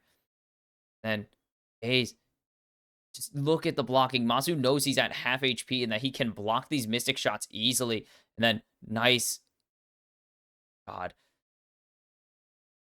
Perfect by Busio right there. So perfect. Oh my God. That is... If you're a Bwipo, you're saying not even close. You're saying never once, not even close. Because, nah, not even. Now, 1K gold lead, super early into game number 3. Match point on the line. You're going to be on blue side if it goes to 5 here, for the most part. There's very few situations where you don't. And you're going to keep his invade going. Can't really go for anything. Doesn't know where Inspired is right now. Bwipo strong. Lane still, even with the slightest gold disadvantage, he's Urgot. You're a Renekton. There's just no chance.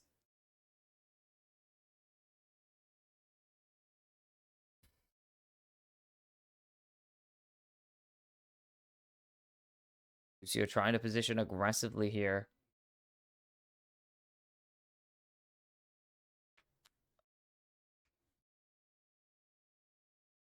This bot lane's so lopsided.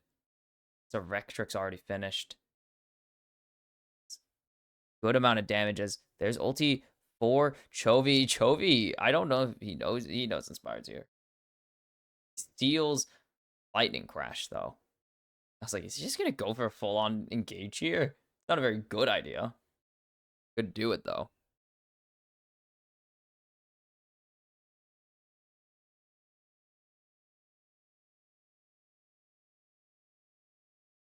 Rotating over to top side here. They want to try and grab Rubs early. They have a really good take of them with the Silas and Sejuani. And they will grab them. They will. Inspire just kind of has to give them over as they're diving Pays right now. Pays so low. And the redive is here. And the Qs connect. Masu on a killing spree already. And Pays gets lit up again under turret.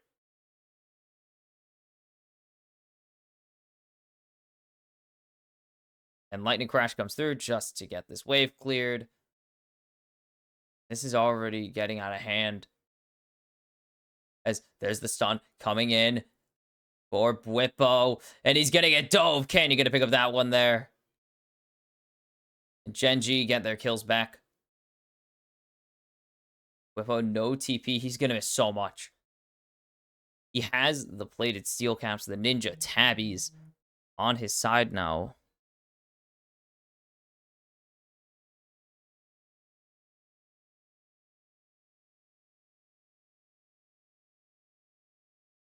Chovy, no ultimate available.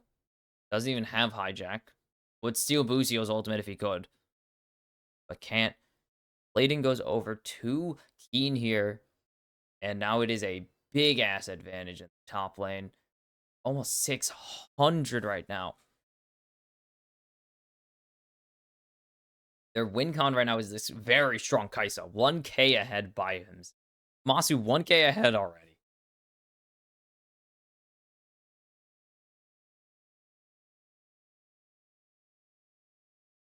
Just so strong.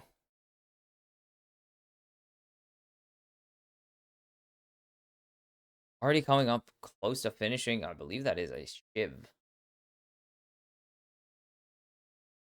Hayes is still working on starting the Triforce. He hasn't even gotten a chance. He hasn't even collected. He's only collected the Triforce of Wisdom.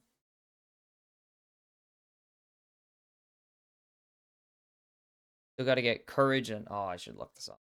I should look this up before I do the bit. It's Courage, Wisdom, and...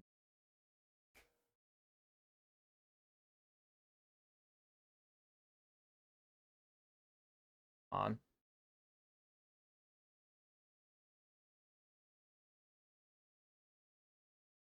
Power. Damn.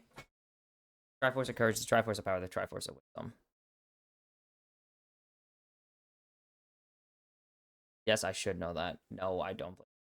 As that is a big True Shot Barrage. Masu taking a ton of damage there. What are we going for here? Oh, he's just going to run back to lane. Okay, that chain effect didn't work at all. Another dive, and they have Canyon's ultimate, but they're just going to go for the dragon with this push instead, as Chovy just going to jump on a quad. This is a fully stacked Conqueror here. These Qs are connecting for quad right now. Inspired's waiting. They don't see him. Power farmed his way to 7. Is there going to be an angle for Inspired to get involved here? It's going to be really hard to lock down Chovy as well, because the second he sees this play, he could just jump. Safety. Nice dodges by Chovy there.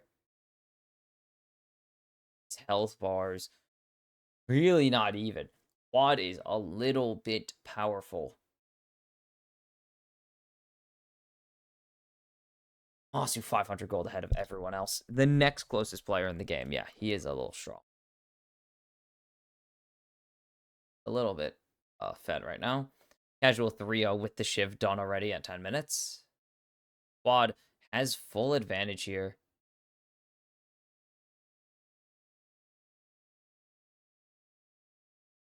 Nice catching of the wave there. Chovy's going to base. Should just be Pays coming down mid here. As Lehens and Busio in the support of combat fighting each other to the death. Going to be Lehens, I guess, winning it. Oh, there's a regular one. And the plating doesn't go down. Just barely. Bwipo's going to shred a turret really quick. He has the maxed out chain gun. He is just free to do whatever he wants. Bwipo can't teleport up to this place, so they have to get this turret plate. This turret, not even just platings. They just have to get this turret down. As here comes Quad, teleporting to the plate. It's going to be Void Mites for Gen.G right now. Inspired's here, they know. And there's nothing FlyQuest can really fight for. It's not worth fighting over 2 grubs. Unless you can win the team fight that follows it, there's no reason for them to fight here. And they can't win the fight that follows. To put it nicely, they can't win that fight. It's 5v4. Or 4v4 with Chovy able to teleport in and Whippo not. If you force, you're just asking to lose your gold advantage right there. So, Gen.G just gonna be able to grab the grubs, all 6 of them. Keen is getting shredded to pieces right now.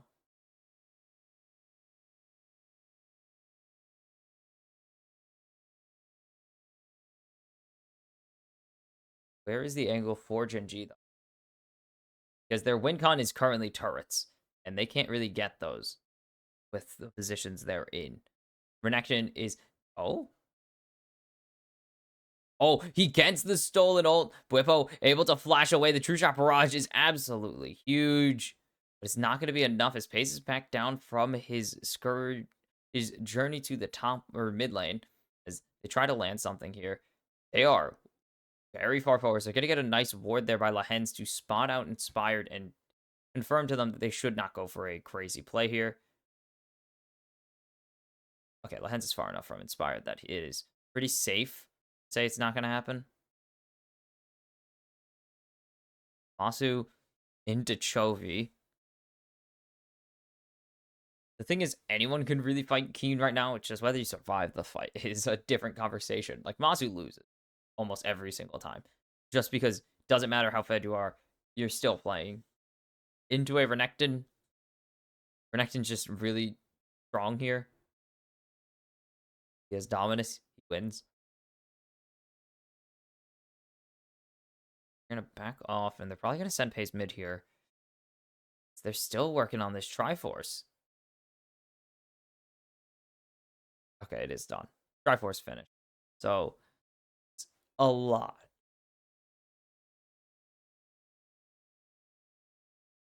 Ow. God, I forget that's locked, and I keep throwing myself into it. But that is 1,000 behind still. 4 pays. 3. He hasn't really gotten to catch up. There's been no real fights since that opening play. Bot doesn't have cleanse at all. Not even just like he doesn't have it at this moment. No, he just doesn't have cleanse, obviously. It's only about a 2,000 gold advantage. A little over a 2k gold lead for FlyQuest, so Gen.G just gonna chill. They're not gonna go for any crazy fights, and knowing that it can only put them further in a hole if they don't coordinate and play it properly, as they are starting up this Rift Herald already down to half health. There's no chance Inspired gets away with the steal. He's in the bot side, and I don't think Quad's stealing this yet. No. Yeah, no. And it is all about this one bot lane lead right now. Lucio getting chunked a little bit by the flail. Whippo's chilling. He can just destroy this turret. Inspired finally spotted out.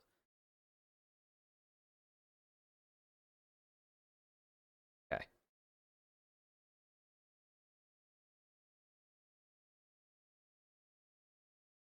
They're going to spot out Canyon on his blue buff here as well. They still have vision. As Lucio going to get hit a little bit. He's fine, though. Inspired. Going to lose the Impale or get the Impale stolen. It's not really a steal. Lahens. He's just gonna. Lahens. Come on. They keep stopping him. It's gonna be second Drake over to FlyQuest. It's gonna be a 1-1 split. It's not that big of a deal.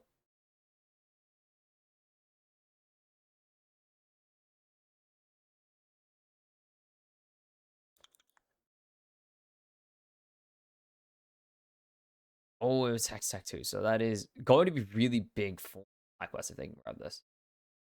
Double 80 carries. Love the Hex Tech Soul. Whippo just trying to kill this cannon off. Won't happen. Does Keen grab this? Keen should be able to get this.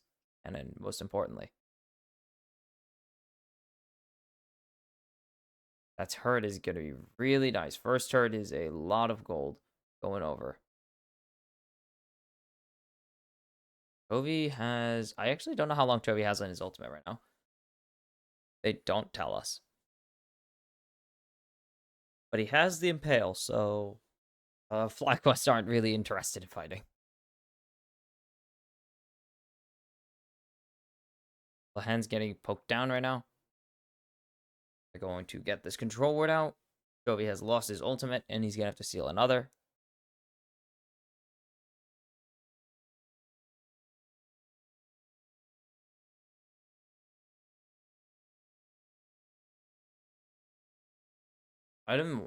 We're getting up to this Rage Blade very soon for Masu. That is the advantage of this big gold lead. That he is getting up to second item while we haven't even seen the completion of anything else from anyone else. Canyon just waiting here.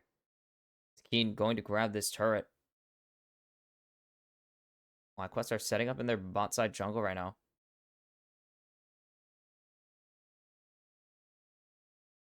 Is going forwards, and they're going to try and catch out Keen. Keen just going to go for the fight here, and FlyQuest are just going to go and kill him off real quick. Gen.G will take this mid tier 1. Keen just going to waste as much time as he realistically can. Quad will pick up the kill. It's going to be a turret in mid lane, though. Ooh.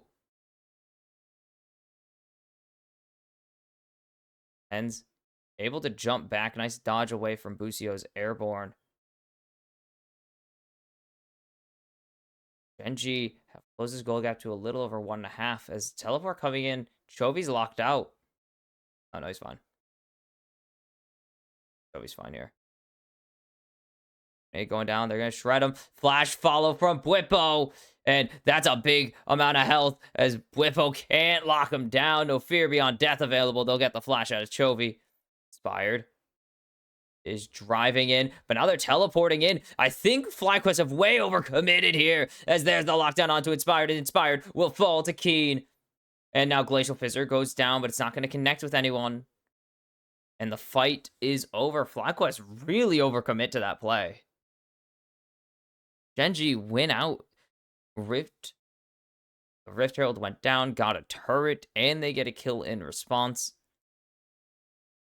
They get a single kill onto Keen, and they get everything.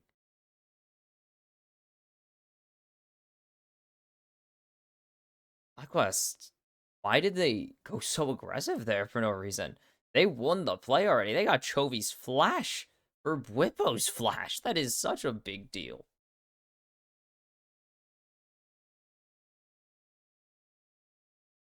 I don't know.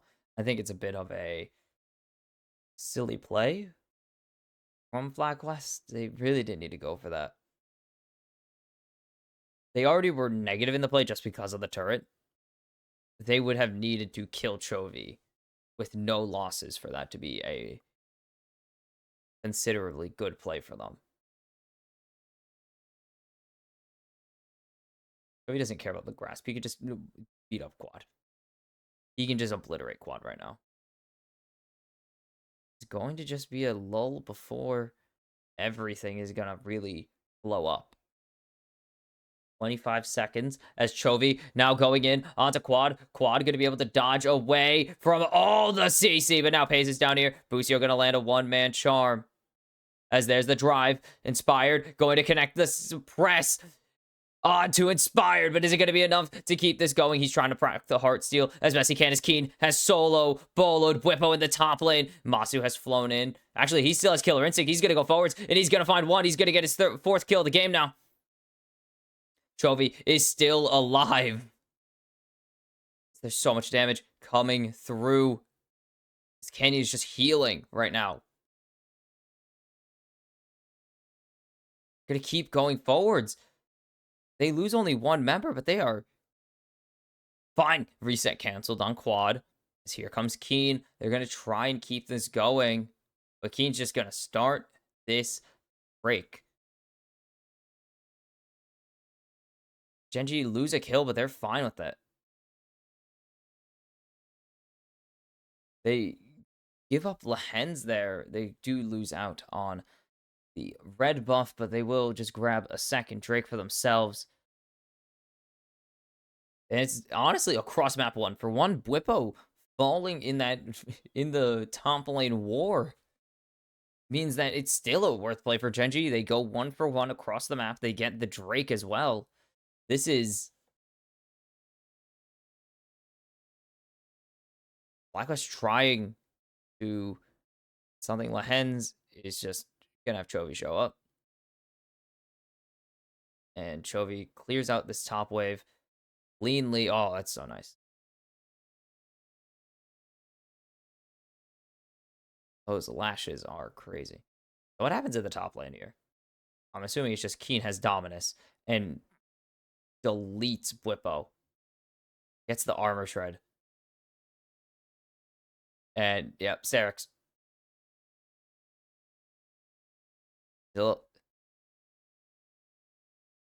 A little strong, and Sterix versus no Sterix means that Bwipo loses.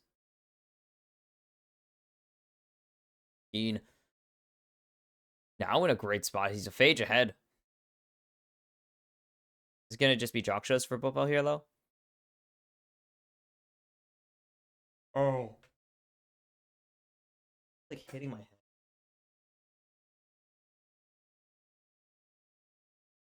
Chovy with the Rakan ulti. That is a recent steal as Canyon goes over the wall. It's just going to run into Busio. If Busio positioned a little better, he blocked that.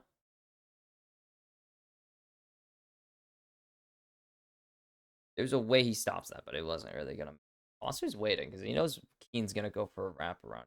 Assuming something is up as here's Bwipo in the 1v1, but Keen just dashes away.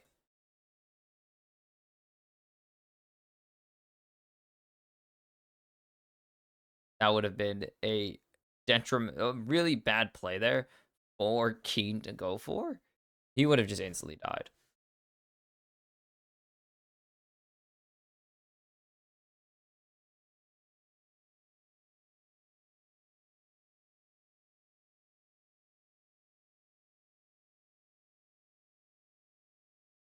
Goldie's still there. It's just Masu, though.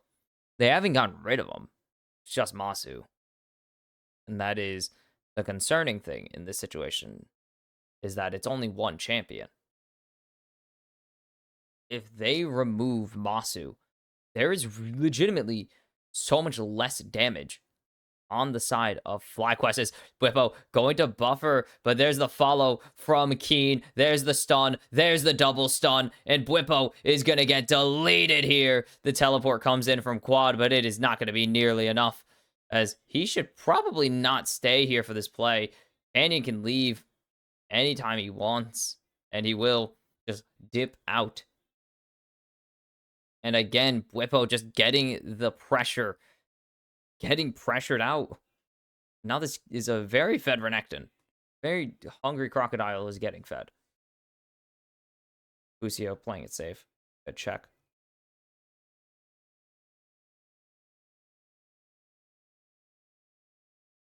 That's a level 16 Renekton. That's a tier 3 Dominus now, rank 3 Dominus.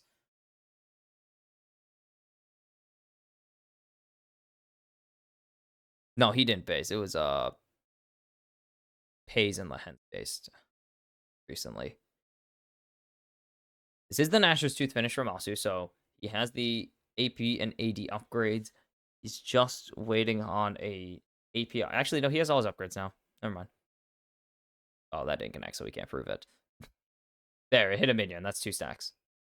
As holy cow. As the Fissure comes in, and Inspired gonna get the lockdown here, but he's gonna get locked down instead. Inspired gets the Impale, and maybe there's a play here coming in. Nice engage from Bwipo, or from Busio. Bwipo's just in the backline, though, and he's just gonna get Fear beyond death. And it's Chovy picking up the kill there, his first of the game. And now Pays needs to be very careful. He's getting chunked down by Masu at this moment in time, and that's not going well for him. And where are Gen.G going to go? Do they want to keep going forwards here? They have a lot of tankiness. Is Chovy going to get a Kingslayer proc? And Quad going to be able to jump away, but that's a funnel. And that's the true shot barrage connecting. And the chase down continues, and now Inspired. Back in the fight as Masu picks up his 5th kill and have Gen.G overextended. They're looking for key. They're looking for Inspired again. It's a double for Masu. It's going to be one more for Quad. Chovy and Gen.G have gone way too far, and they are going to fall in the end. I don't think Chovy has the play here to survive this. And that is so important for FlyQuest to win. They're not going to chase down Chovy. Here comes Bwipo. And does he have ult? He has ult in 5. Oh, Chovy needs to heal now. Ulti connects. It's gonna be 5 for 2 on the side of on the side of FlyQuest. It's the Baron, and this could be the upset coming through again. Gen.G overplay their position. Why are they chasing this? They had the win.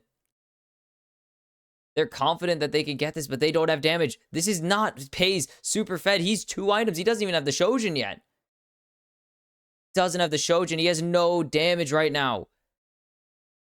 And then you're asking Chovy to do a lot more than he's able to do at the moment. And Bwipo's confused because his team just pulled back a 4v2, a 4v3, and turned it into an unofficial ace.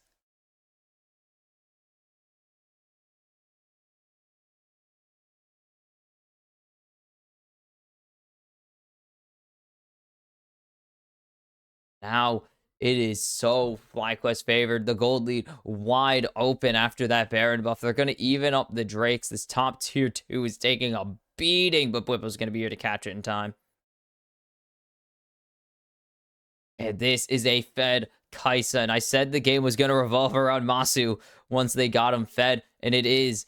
They still can just get rid of Masu, and the game is dead even. They were just checking. Gen.G get way too excited to make that play. Gen.G. So unlike them. Not to lose gate. I mean, yes, it is. They've lost, again, 3 series all year. 2 of them are to KT, for those wondering. The others to HLE.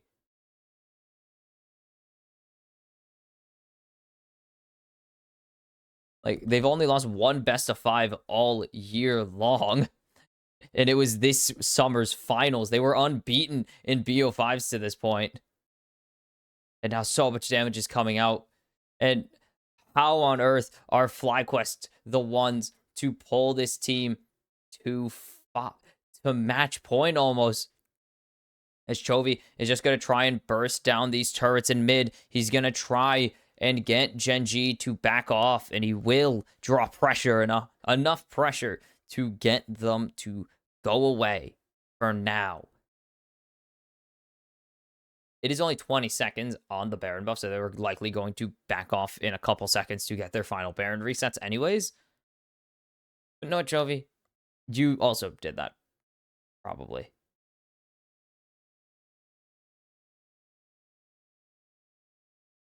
This is a dangerous situation. This is a tough position that Gen.G have put themselves into. They took a very normal gold lead, and they have just thrown it on the floor. They have given FlyQuest such a massive advantage now. 3 item Zeri, almost 4 item. Okay, he's building 2 different items. It's not a yard sale. He wants the arm guard.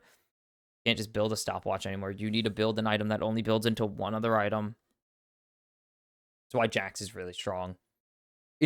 Among other reasons, Jax is a strong champion. Like, Hourglass, him being able to utilize Hourglass is not the only reason he's very strong. There's other reasons as well. TP out from Bwipo here. We'll be able to catch this. They have no Keen.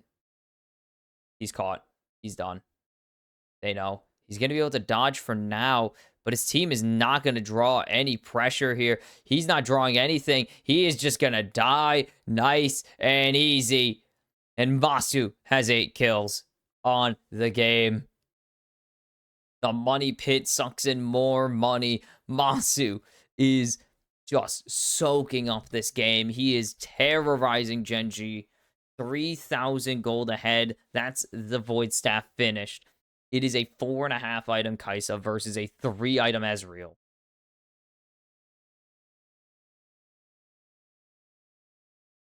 It is a big gold lead for Gen.G. These objectives are going to be synced up. Do you want Soul Point or do you want the Baron is the question. And you got to still team fight. 95% chance you probably are going to have to team fight this. What is going to be the break point here? Because eventually, Gen.G can't fight anymore. They're already struggling to fight. And now it is so much more difficult. And it's gone. This turret's going to just be deleted. Look at the damage Masu's putting out right now. And the rest of FlyQuest pile in. They're just going to make this an easy decision for Gen.G.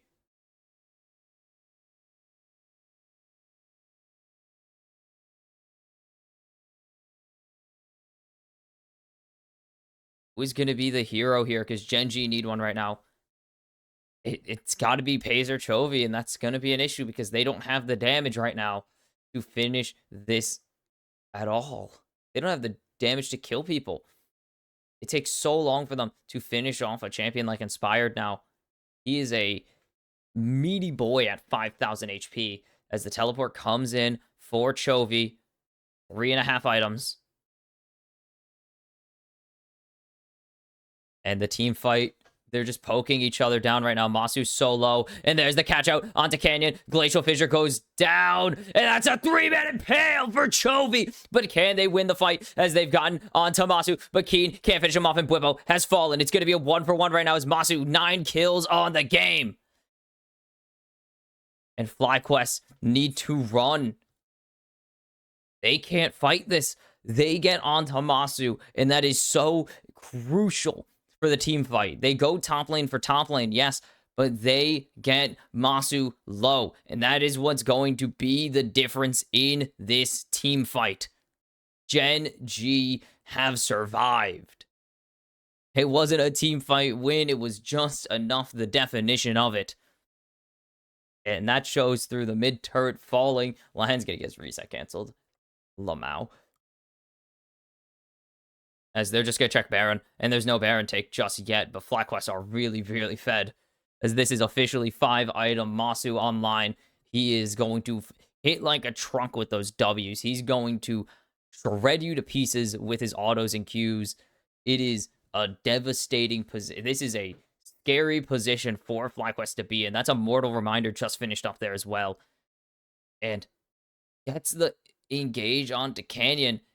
And then, oh, that was a Chain Lash. That wasn't Glacial Fissure. That was Glacial Fissure into the Impale. And Busio goes all the way in, but he has to drop back immediately. Masu is getting just completely eaten alive right now as Lehens is going to be able to jump away from Pays. No Fear Beyond Death right there. W connects, but it's not going to be a Killer Instinct to follow it up. FlyQuest are just going to go for the Baron. Ooh. And it's going to be Baron started. FlyQuest need to burn this down as here comes Keen. And they're going to have to start peeling off of this. They don't know if Keen is here just yet. They're waiting. Keen is calling for the play. He has Masu in his sights as there's the stasis coming through. They're going to try and lock him down, but Pace has already found Busio, and Masu is surviving just barely. 1-for-1 so far. Quad going forwards. Chovy as Quad has 2. Or no, Quad 4v3. He's gonna fall. Bwipo, does he have the damage? Where is he going? Pays goes to the moon, and Masu picks up his 11th kill. Bwipo finds Chovy, and it is just Canyon, and he's not gonna steal anything. And Gen.G are recoiling from another massive punch thrown by FlyQuest, and the team fight still is in their favor. And it's Baron number 2 to FlyQuest. And this could be lethal for Gen.G. Masu instantly has to go into stasis. And then this play from Inspired saves this so badly. And then Canyon is dropping back so he doesn't land the permafrost here. And that means that it's a straight up 4v3. And the damage is so big as there's the kill. But now Pays no flash. He's going to go to the moon. And Chovy's in the middle of it all. And Chovy is going to get locked down. And now Busio is like traumatized. Bwipo's having a great time. Busio is just like, has the eyes of holy cow. As FlyQuest, no team has gone this far before. As they're going to just go forwards. The turret falls, but can they survive the fight? They very much can survive the engage of Gen.G for now. And the inhibitor will fall. They're just going to have to back off and take what they can. It is a game of inches at this point. Both of these teams are hitting each other so damn hard. 4 items on Pays, 4.5 on Quad, 4 items on Whippo. We don't get to this point of the game usually.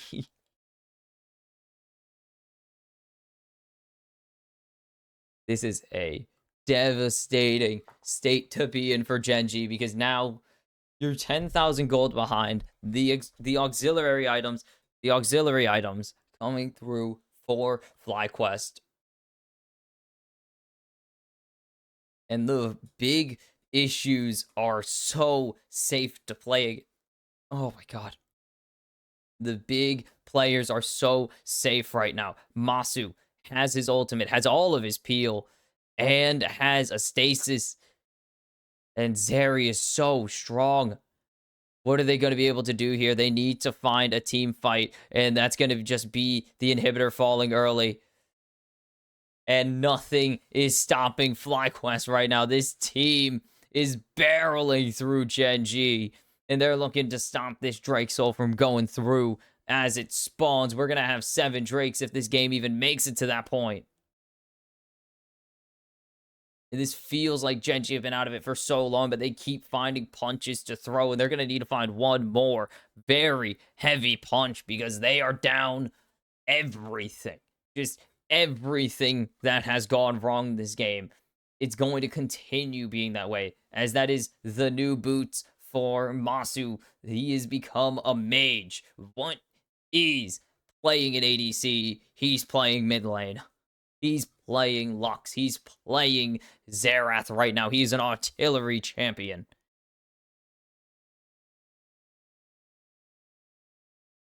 2.5 minutes till the Baron. We're going 40 minutes at least. Who could have imagined this? That not only FlyQuest would take Gen.G to a competitive game 3, that they would take them 40 minutes deep in a game, but they would be winning at 40. Let alone already having won a game prior. Man, supports are so starved. Look at this. Everyone's getting money, and the supports are on 2 items, man.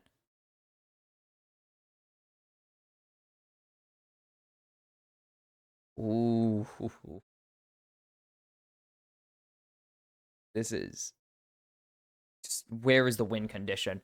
Besides kill Masu, they need a win con because they can't kill him right now. He is so well protected. FlyQuest know that he is their core source of damage and that the rest of them are going to be providing supplementary.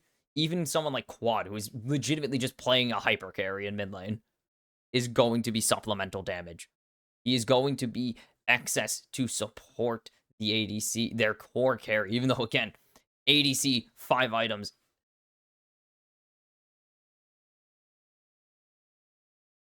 This is... Where's the Ezreal? How much money does he have? He needs to get this Bloodthirster because it feels like it's just not gonna be enough soon enough. 5 items on both ADCs on FlyQuest. They're just gonna start closing in. They're trying to just crush Gen.G in their palms right now. They have the moment. They better seize it because FlyQuest are not going to go down without a fight, but Inspired is doing what you're supposed to do with the Triforce, and that's tons of damage. They're going to lock down Whipple right there. The Mikhail's forced out early as there's so much damage coming in, but they're not going to be able to land the stun onto Whipple. The double stun could have possibly been the kill, but we'll never know. He is so bulky, and his teammates are covering him perfectly to get him out to safety.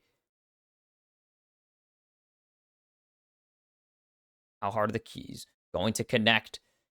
They're going to keep this fight going as Bwipo teleports back in. This wave is starting to be a problem, and Gen.G have to go back to clear it. And it's going to be FlyQuest going to the Baron. Canyon is just trying to find a pocket of vision that Gen.G can get their jungle through.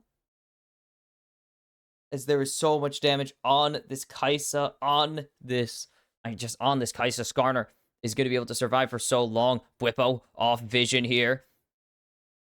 The Baron is going low, and this is just going to be Baron over to FlyQuest. Does Gen.G win this fight? That's one already gone. That's two already gone. Masu's flying in. It's a triple. It's a quadra kill for Quad, and it's so damn fitting as FlyQuest rip them apart. And now they sit one win away from knocking out the tournament favorites. They have overcome the odds.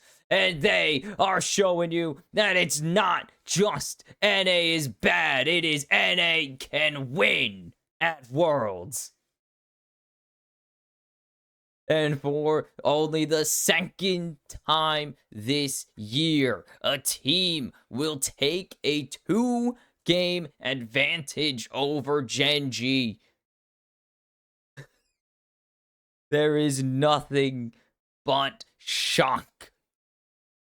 The amount of teams that have been able to just destroy Gen.G are so low.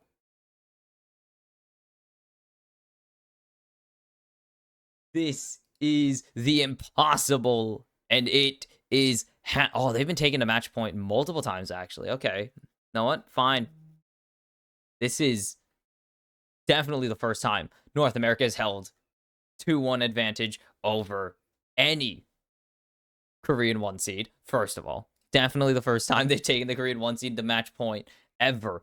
But how have they done it so convincingly? This is domination in these 2 wins from FlyQuest.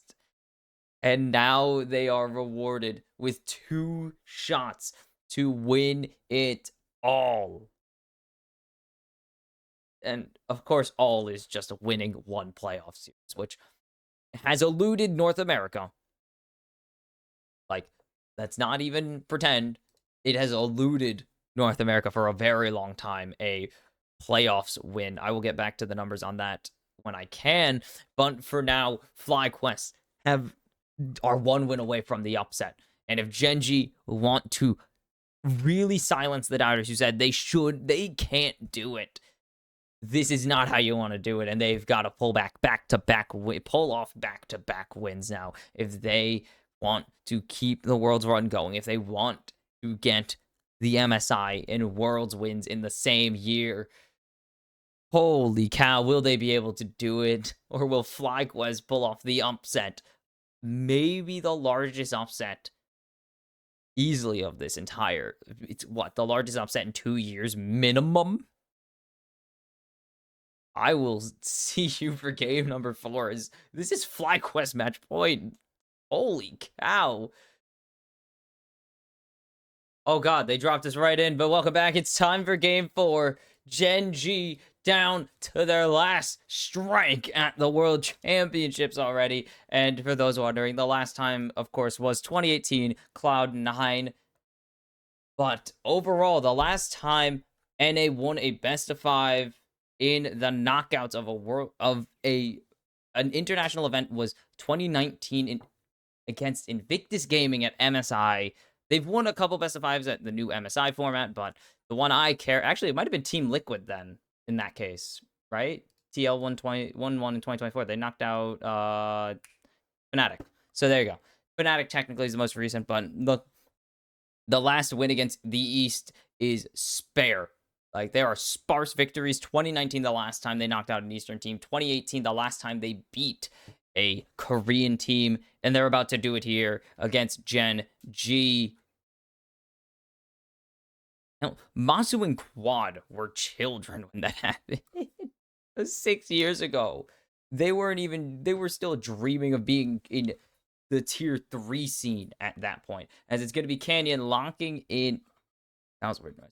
Canyon locking in his Nidalee once again. He won with it in game 2. And gotta hope for it again, as it's going to be Tristana for Chovy here, and that really opens up the opportunity for them to put something crazy in the top lane. Sad. This is nuts. If they win this, they would become only the second team, not only to beat a Korean team from North America, but only the second team to advance to the semifinals at Worlds. And the first non-C9 team to do it. It's going to be the Rakan again. They're just going to keep running it back. This is absurd. This is insanity. I'm losing it over here. FlyQuest, I don't know what they ate this morning, but they are cooking up Gen.G right now. Oh, God, I'm actually losing it over here. This is psychotic.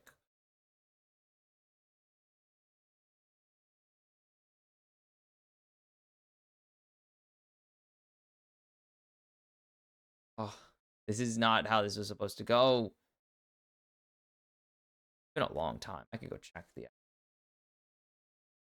specifics, but it's been a long, long time since North America beat Korea.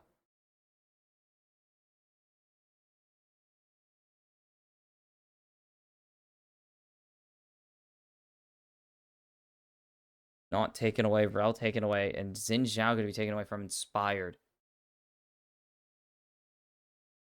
Again, the last time this region even won a game, a best of one against a Korean team, was 2022 when EG beat Gen.G or beat T1.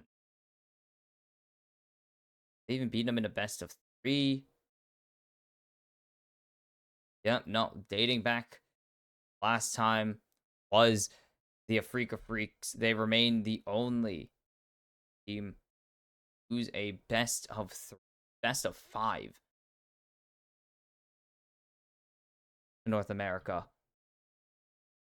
Renekton likely going to be the lock-in for Bwipo, and that will be sure what is going on. This is my heart can't. I'm not even an NA fan. This is just pure chaos. This were to happen.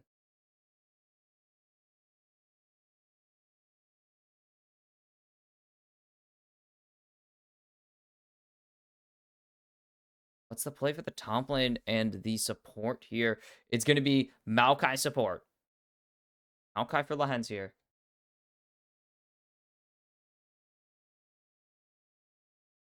Sante. Yep. Sante. He's been really useful on it to obviously win games. Crazy, I know. But this is not the Maokai meta. Maokai hasn't really been a support mainstay for quite some time.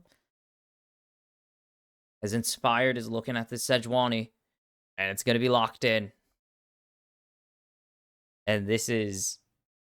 Who knows what happens after this game, because everything's going to get thrown into chaos. FlyQuest will be on the blue side most likely if anything happens.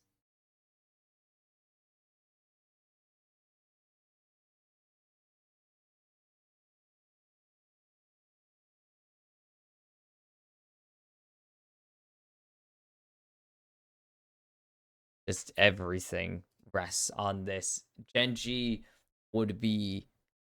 They would never live this down. The Gen.G player, the fans would never let it happen. It is so sunny out. Very sunny out. Fun. Gen.G would never get to live this down if disaster were to strike here. FlyQuest would be immortalized forever as the NA team that could, even though they're mostly EU players. Don't worry about that. That's irrelevant, probably. But, I mean, I don't think fans care. I don't think the fans care that they are 50. They are 3 out of 2 players are not from the region. They don't care. The fact that we're in a game 4 is a miracle. The fact that Gen.G are leading is an even larger one. This is all to play for. It's game number 4. FlyQuest 2 chances to knock out the favorites to win it all and send only one Korean representative to the semifinals.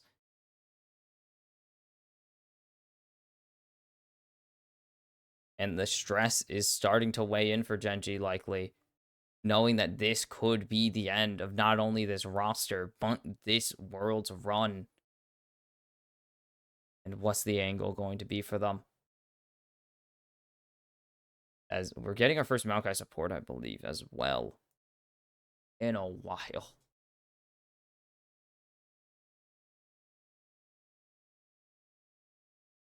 This team stomped Hanwha Life in the rematch. They beat Top Esports. They beat Weibo. There's no way Weibo's the furthest one of all those teams. Cursed. So where are they going to go from here? Because they're going for the lane swap, obviously. Bonk.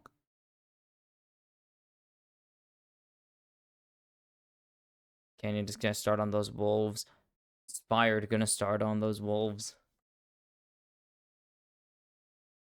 He's just suspicious of a potential check from Whippo. Busio's here now. As he's going to Chovy. What? What? Busio? Right, Chovy, what? As they're gonna lock down Whippo. We've seen this already. We've seen this before. Whippo is in the no fun lane. Whippo is not allowed. Busio's gonna be here to cover his top laner now.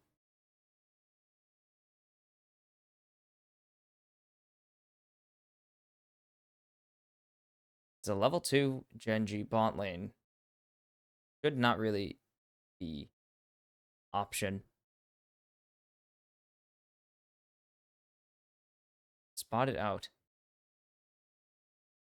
Canyon on the bot side. So there's going to be no dive on the top lane here. As Masu is going to be free to farm all alone, though. Oh, flash away. Pays. And it's another. Uh-oh. The hens. Going to be able to flash over the wall. They're not going to follow. They're just going to keep burning them. Gen.G are... This is not going well, to say the least, to start the game. 3 flashes already burned. And Masu's going to continue to get fed. The guy hasn't died in 2 games.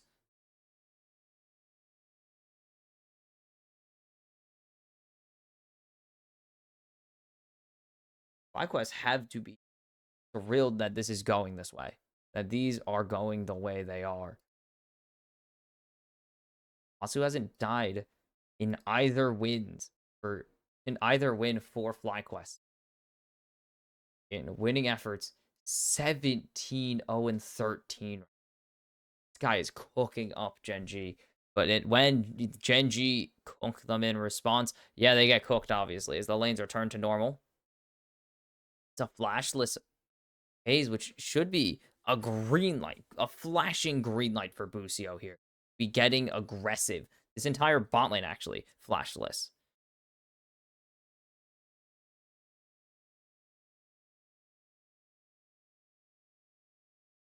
This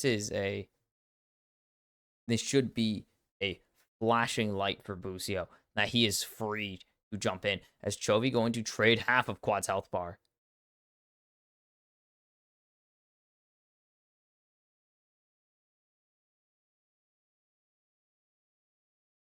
Going to just be chilling here. Didn't really lose much against Masu, just let him push him in. For the most part, Pays gets hit again with another Mystic Shot. These are starting to add up.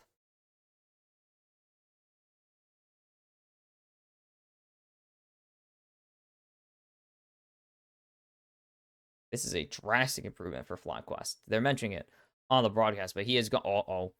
They have gone from the first ever NA team to get knocked out in the play-in stage after an MSI that they probably should have made it out, especially in a run back of the PSG Talent Series. And now, I mean, they didn't have the most impressive run to the knockouts, beating 3 teams, all of which neither made the knockout stage, and one of which would go on to go what 1-3 or 2-3, 1-3, and 1-3. So yeah, it's not looking good for them, but they're winning this one, and that's what matters. They're winning the one series that matters right now.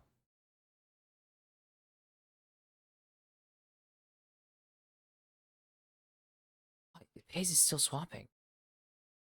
They're still swapping him around. They want to try and find a position for him on the map where he can farm, but it's just not happening. They're going to keep moving him around, and it's going to cost him a lot of XP. It's expensive to rotate around this early in the game. You don't have move speed, and you don't have a teleport to do it easy for you. It's going to be a Grubs Drake trade, our first actual like normal trade of the entire series. It's always been a fight around one of these two. Whippo might think of going for this. Keen is just going to get chunked. It's going to be 3 Grubs. Keen into a matchup that he really can't afford to do, but they need to keep this Pays guy fed. He's the win con.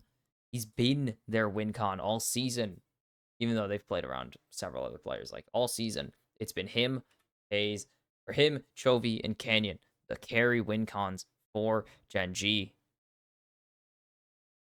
And they need to keep this going here. But Masu's level 6. Keen under leveled. He's behind in gold compared to Bwipo right now. Pays is mega behind already. This is not going well as the Q3 going to connect, and there's the all-out coming out onto Masu. And are they going to keep going here? Keen thinks he can get this. There's the Q3. There's the first blood. He just doesn't yield. And Keen Sante picks up his first kill of the game.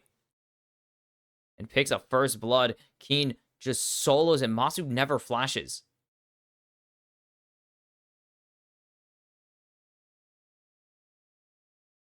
Okay.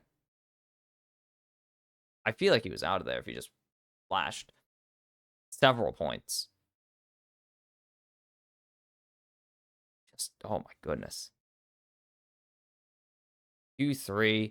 The cleanse comes through onto the airborne, though. Knocked down. Just not playable. Keen going to swing the gold back in his favor in this top lane matchup.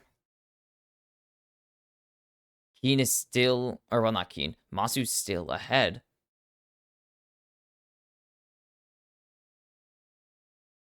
It is still a playable position.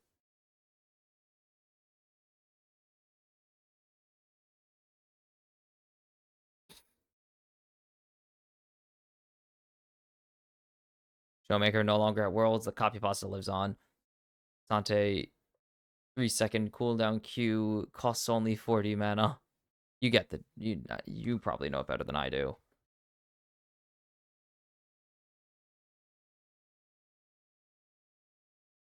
He's still 500 in the hole. Has the ultimate, so can swing it around. There's still a flash, though, is the most important thing. Flash on Masu. He just accepted his death, and it means he still has a big... Oh my goodness, Bwipo just takes a huge chunk under the turret. Doesn't get Q. They both just moved in the same direction. As Chovy shockwaved. There's the flash follow-up, and Chovy flashes for nothing. And Quad, not going to pick up the kill, but is going to be crucial in picking up that one to keep Chovy down. Canyon is here, and he's going to land a single auto. Misses the Q. There's not really an angle here. And it's going to be Rift Scuttle for FlyQuest. It's 2 minutes till Drake, so the Void Grubs are an option here to get FlyQuest ahead. This is... I mean, every single year for Gen.G has been, this is the next this is their best roster to date ever since that 2021 appearance. They make 2020? I don't even remember. No. Well, yes, actually they did.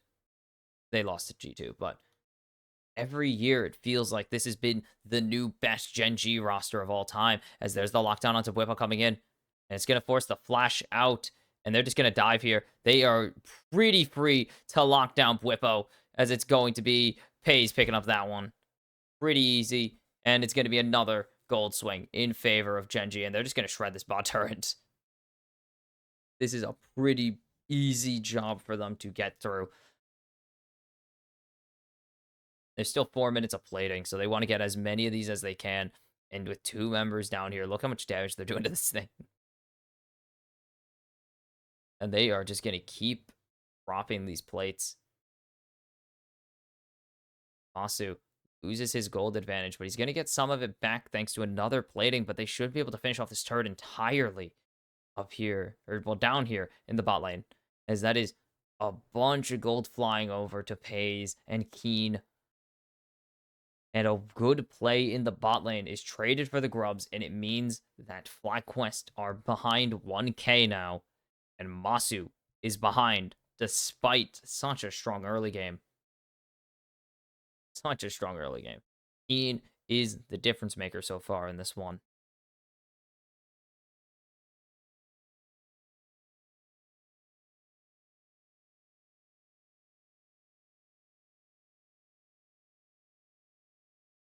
It's already an angle of FlyQuest need to find an answer because Gen.G have controlled this game so well. Despite it took them a while to get Pays into a position where they were comfortable keeping him and letting him just exist. But once they found that, it was too easy.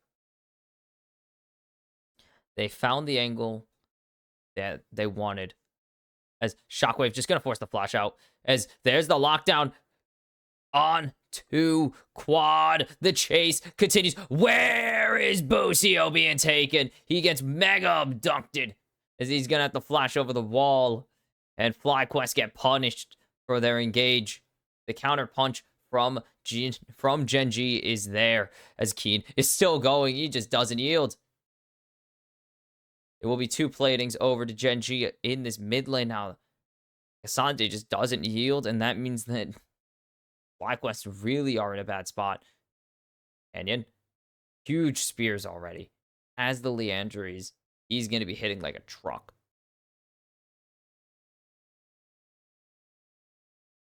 Everything is not going FlyQuest's way as we've seen it go in games 1 and 3.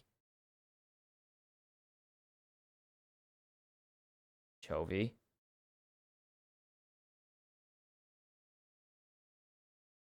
He'll be chilling.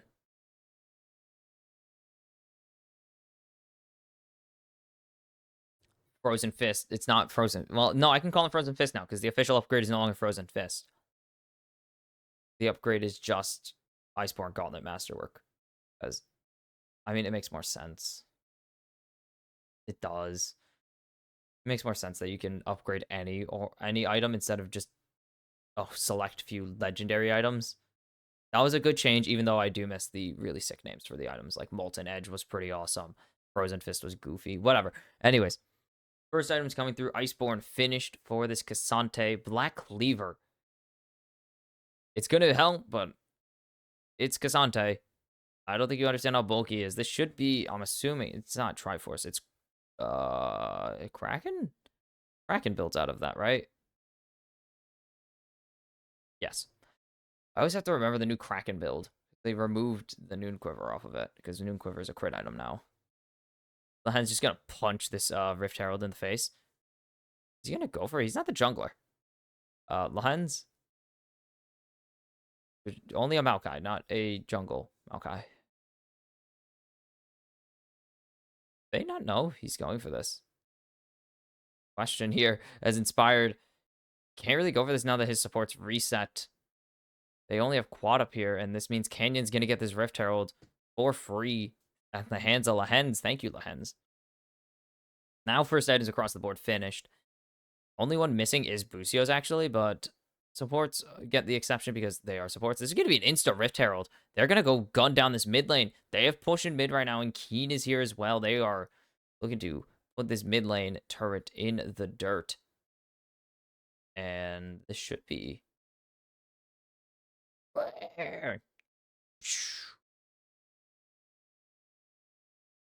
Oh.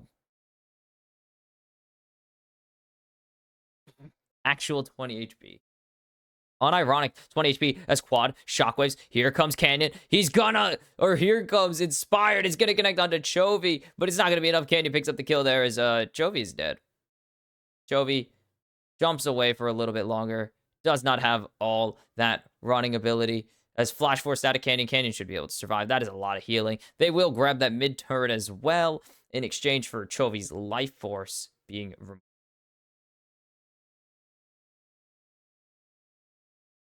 Okay. 2-1 on the flashes and a kill as Keen teleporting out as he's going to catch this wave in the top side. Not letting Busio get anything. Or letting Whippo get anything. This starts with a catch on to quad. And then the jump in. They don't have any hard CC. Means that quad. Boop. Inspired. Tries to keep his mid lane alive. Chovy doesn't have flash. He doesn't have W. So it's a stalling is really hard. He's not going to give the kill to Masu at least. That's kind of the only goal he has. Is not give that gold over to Masu. That's about it though. Still does die. Keen is going to keep going on to Bwippo there. Going hard in the paint. He's getting that Thorn Mail up. Lahen's get the flash. That's not where you want to flash. This Maokai's dead. As there is the lockdown. This should be quad picking this one up. That's going to be a nice one for FlyQuest. And now FlyQuest keep finding some counters. Gen.G are just kind of off in no man's land half the time. As there's the engage onto Bwippo. The all-out is out indeed. As Chovy's here now. They don't have a wave, though. But here comes Canyon. They're going to make this impossible as Bwippo flashes away. And he's still going to fall to the Leandries as Quad gets the chase down. But there's a stasis on the shockwave. Busio's here. As he has the quickness. He's not able to do anything. This is going to be the top tier one going down. It's going to be a 1-for-1 across the map, but the Drake goes in favor of FlyQuest.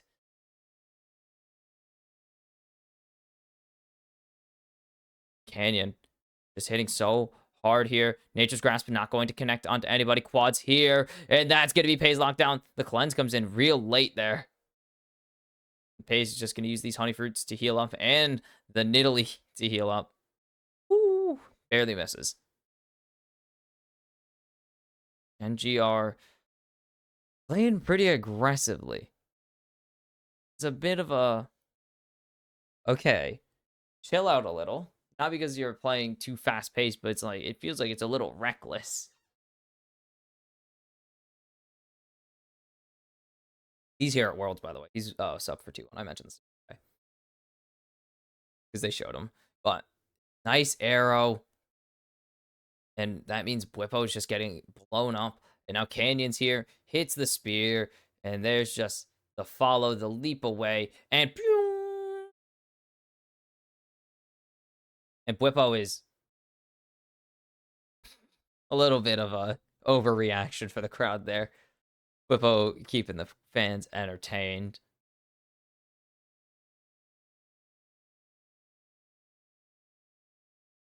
$3K advantage for Gen.G right now. Stunned up. And Keen's just going to keep going. Force flash. Gen.G have been really doing that a lot to themselves.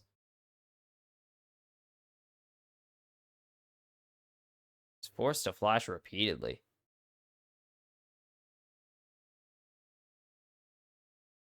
Ooh, that vision control is really big. As I don't think they're going to be able to steal this. I don't imagine a Maokai support is going to threaten Inspired here. Something about it doesn't add up to me. And they've had a few questionable plays, but they're going to keep it going as Bwippo is just getting locked down by Canyon right now. Canyon hitting everything. The arrow, of course it connects, because why wouldn't it? Canyon on a killing spree. Oh. He's just that damn good. Why wouldn't they connect? 3-0 on this Nidalee. And he's reminding everyone why this was banned against him almost the entire Swiss stage. All 4 games they played, I'm confident Nidalee was banned away. As they're trying to find this catch out. And it's going to be on to Keen if they get it. And Keen just body blocking, knowing that he can go unstoppable. And he's just going to be able to walk away. There's the Glacial Prison coming in, but it is way too late. As Canyon And Keen able to make it back to his lane, or make it back to Pays and his teammates. There was no Nid ban in their first game. I'm just going to check. Against Top Esports. No Nidalee ban still.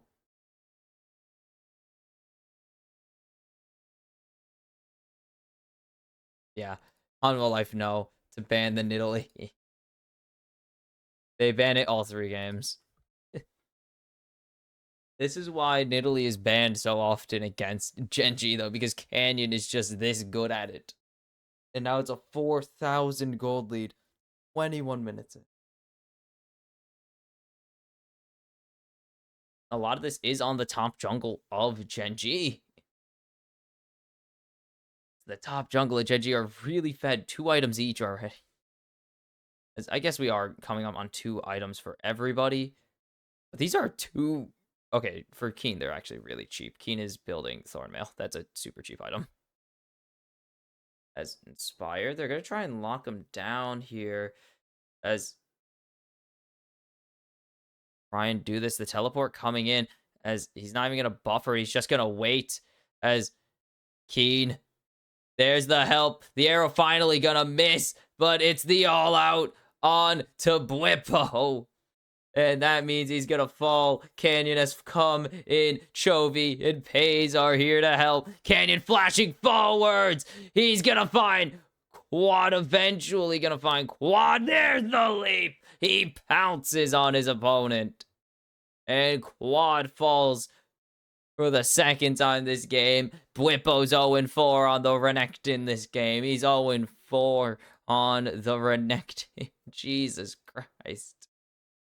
Oh, this is going poorly. He has his 9th death on Renekton this series. Gonna be 2-2 in the Drakes for Gen.G now. They get this top. Oh. No, Lehens is here. That's why he's walking up that far.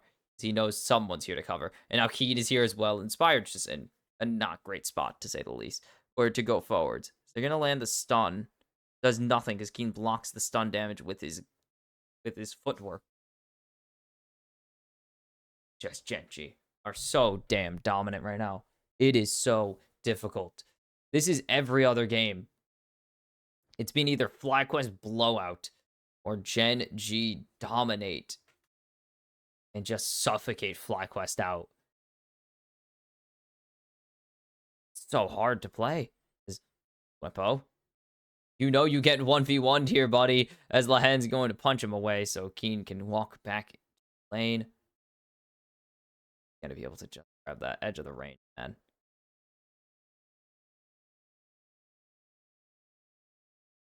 This is so dangerous. The Jack's shoes being built for Keen here. Still working on Sterex's Bwipo. But these are 2 items across the board now for Gen.G. Already working on 3 Pays. Coming up on... That's not Shield Bow. That has to be Bloodthirster, 3rd item. He's not building crit. Actually, he could build crit. I don't think he's building not Bloodthirster, though. I think he just wanted Phantom Dancer, not that he needed the crit from it. Smite goes through to Inspired. Doesn't actually need it. Canyon Smite's a little bit early. And that gold lead is slowly climbing up. Keen is going to keep it going as they try to catch up Pays. And he dodges the True Shot Barrage. Are you kidding? And maybe Bwipo wrapping around. And there's the arrow connecting. He saw it coming from a mile away. Bwipo, even through the Sterix, is still getting shredded to pieces as Keen is jumping in onto Bwipo and Masu. And they're going to find Quad.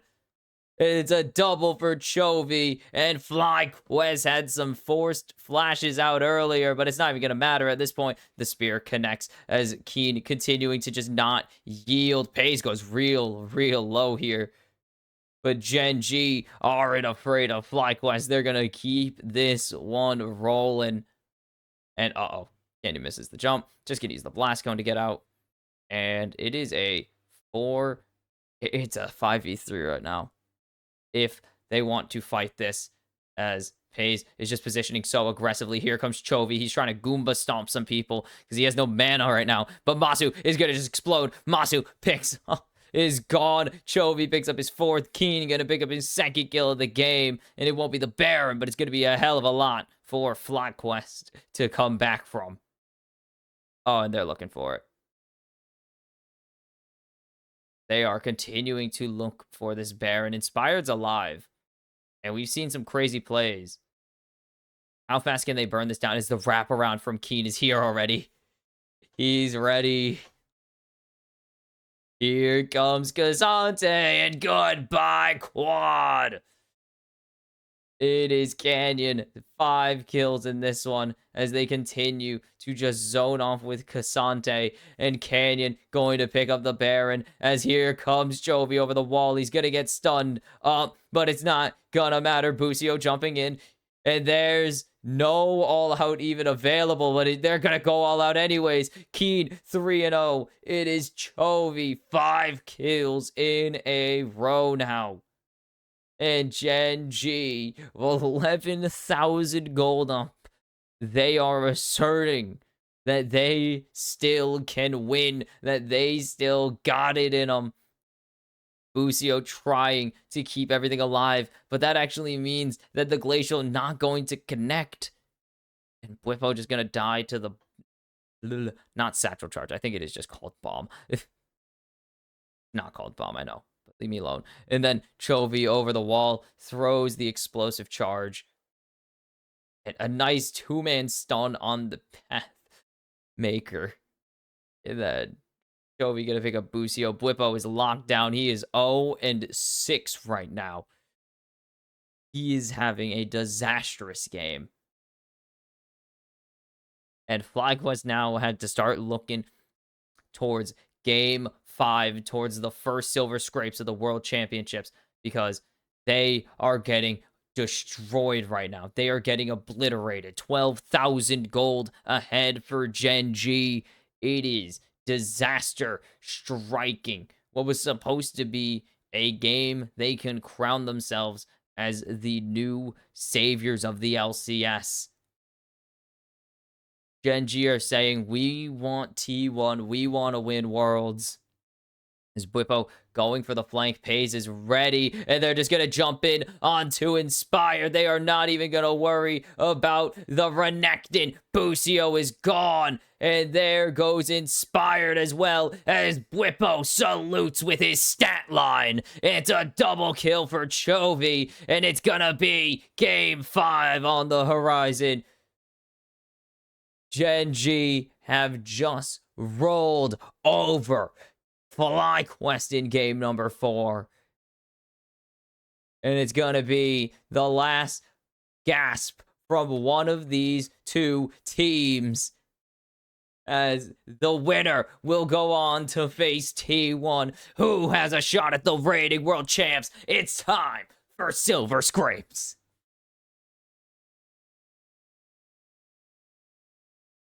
Who would have guessed that Gen.G versus FlyQuest of all series would be the one to go the distance? Are you kidding me? Of course, it is the one to go to 5 and FlyQuest get destroyed. And there it is. Silver Scrapes is starting, which means Game 5 is on the way. Gen.G dominate game number 4 to send us to the ultimate decider and to play the funny song from Season 2 Worlds. I will see you for the final game of the quarterfinals. It is time. The final game of the quarterfinals. The final game of this series. We have hit the apex of the World Championship so far. FlyQuest, Gen.G tied at 2. And this is the make or break. Sorry, that is a previous World's quote, a World's slogan. But it really is make or break. It is Gen.G, their last chance now to state their claim on their opportunity to be the best team in the world. This is FlyQuest's last chance to be the gods of North America, to be the true beacon of hope for a region that had long lost it. And it's immediate Nidalee ban away. I hate that they're banning the Aurora. I think it's nerfing them if they're banning Aurora. They should be leaving it to Gen.G, but they will get rid of it. It means that the Ashe is also safely banned away, as well as the Ivern. Don't love. They're going to get rid of the Jax. I just don't like that. They could get 3 bans to whatever they want, but instead they're going to just nerf their draft because they can't play it. They're going to get the Amumu gone. Basu had a phenomenal Kaisa game. 7-0 and 5.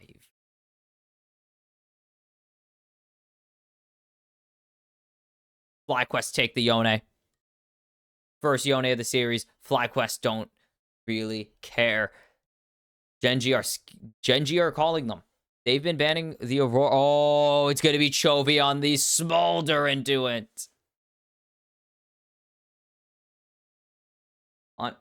They don't fear FlyQuest. They're saying you and the rest of North America have been terrified to play this champion.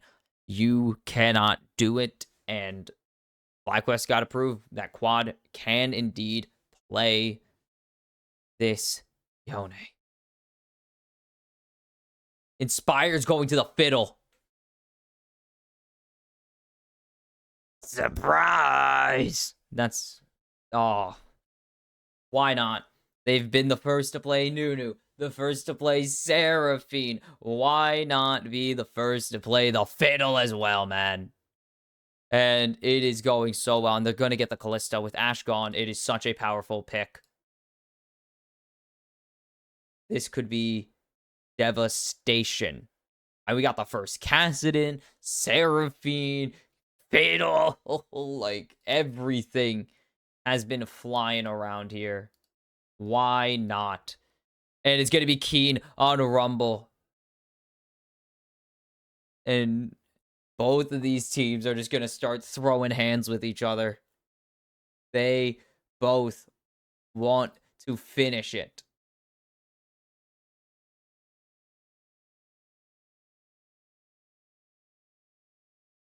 The LCS have never had their champions go this far before. If they make it out. FlyQuest, I mean, they showed it before.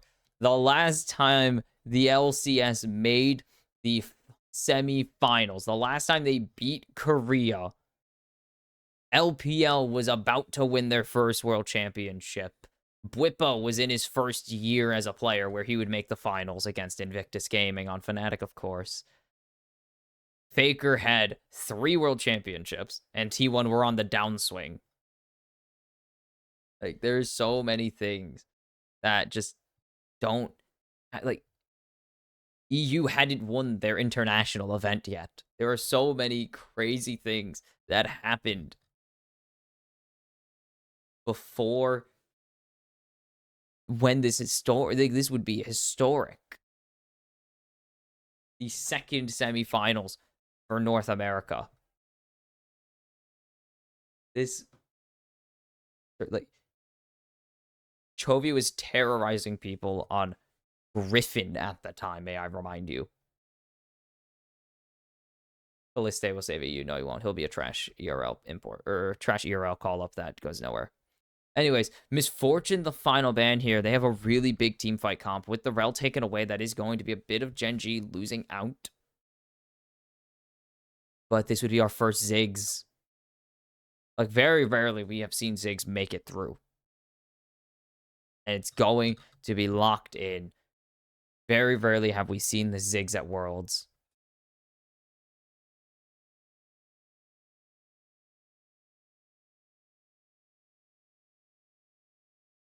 Where to? No way.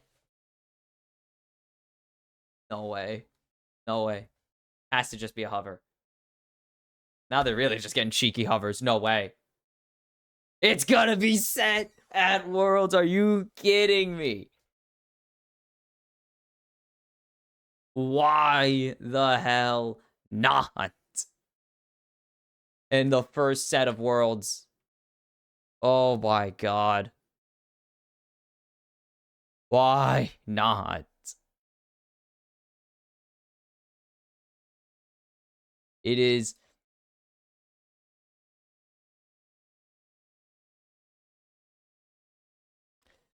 Alistar going to be a normal login. It is. Oh, hi. You say hi to my mouse. It is going to be the first set since last year's play-in or last year's main event. It's barely happened. It's going to be the Maokai run back. We have only seen a handful of sets since his debut year where he was a really solid top lane and jungle and mid lane and all of the things. But since then, we've seen a handful of underwhelming sets. And now it is time. This is it. It all comes down to this. Will Gen.G save their legacy, their reputation, or will FlyQuest be just another North American team that just gave God a scratch?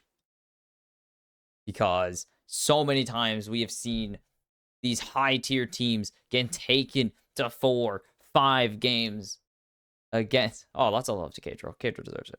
But plenty of times we have seen super high tier teams get scratched by the LCS and the LEC, but we have not seen them die. We've seen them bleed. But will FlyQuest be the team that could, the team that did take down the favorites? This is a terrifying matchup to be opposed to, and this crowd slowly but surely has shifted to the FlyQuest side after the upset in game 1 happened, and it's silver scrapes. It's all on the line here. And it is Gen.G need to find the answer because they were not supposed to make it 5 games. FlyQuest were not supposed to even win a game in this one. I called it that it was going to be a clean 3-0, but now they've done the unimaginable.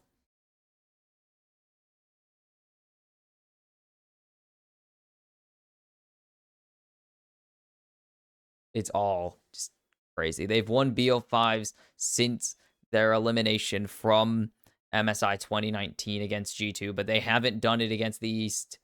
It's by just waiting. They've done it against the Europeans, against the PCS teams, against Turkish or Russian teams. If they can do it against not only an Eastern team, but one of the best teams in the world to date, it would be huge. As there's the headbutt onto Lahens, and that's going to be a forced out exhaust from Lahens. So we're just going to have normal lanes. We've seen the Smolder Yone. We've seen more Yone than we've seen Smolder, obviously. But Smolder Yone is supposed to be favored towards Smolder. Yamato is just gassing up. Yamato is gassing up the LCS because he knows that there is a chance we witness history. This would be the new highest tier win, probably.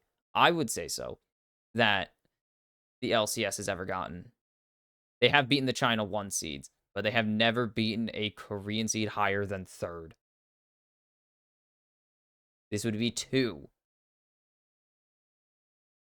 And it is kind of just impossible for Quan to play this early. He can't really afford to give any of this over. He's just going to hand over stacks on end. That's so cursed to hear that sentence. I hate that that's a champion mechanic. I thought Kog'Maw was supposed to be the gross champion, and then Smolder does it, but they try to make it cute, and I don't like it. Oh, fire that over the cannon. Whoops.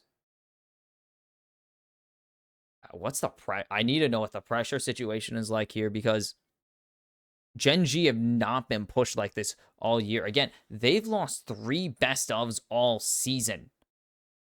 They've lost 1 BO5 the entire year. They haven't lost a BO5. Yeah, they've lost 1. It was at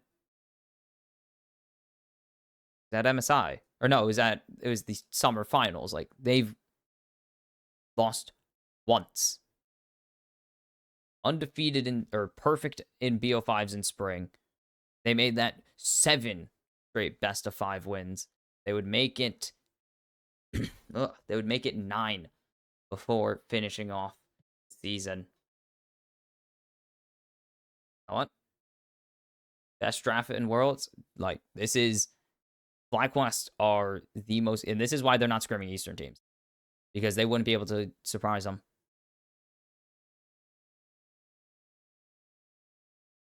Again, 2 best of 3s and a best of 5 all year. That is just the legacy that they are coming into this with. They've only lost to Koreans. They've only lost regionally. And Whippo doesn't hit the sweet spot. Damn. Oof. And that is the problem here. Keen, very well versed on this Rumble. It's one of the strongest picks at this World Championships. And of course, Gen.G are more than happy to snag the Grill Master comp, as I call it. It's not the exact Grill Master comp. Grill Master comp also has a rel on it. Double Grill Master. That's fine.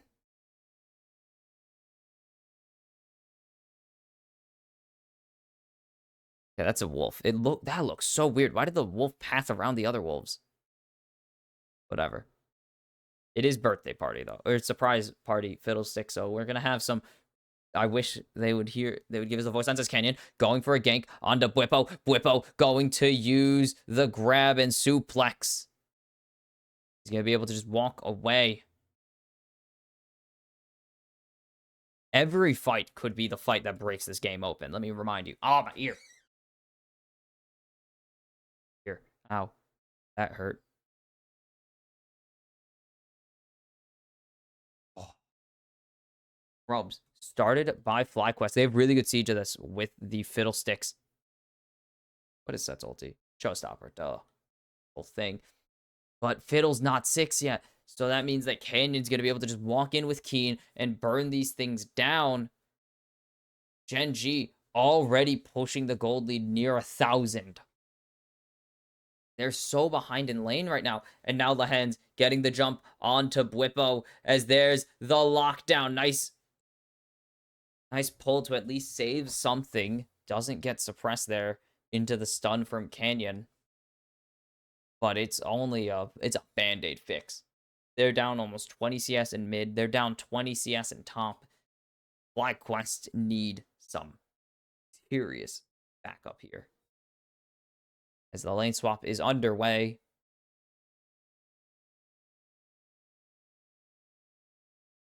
They're waiting for Bwippo to overextend as there's Lehen's going forwards. He's going to get the lockdown as the Haymaker barely going to miss. And there's flash out from Bwippo. Canyon's coming in. He has the ulti. It's not going to connect. Can Bwippo land the pole? No, he can't. And a critical flub from Gen.G. They invest a lot onto that play, and they're just going to get a flash out. It's so perfect from Bwippo there. Doesn't flash until he just needs to. Uh-oh. Uh-oh. Whoops. Bit of an oopsies. Bwippo getting another cheer from this crowd. Again, this team is what, 40% European. Whippo and Inspired were tearing up the LEC before they were tearing up the LCS.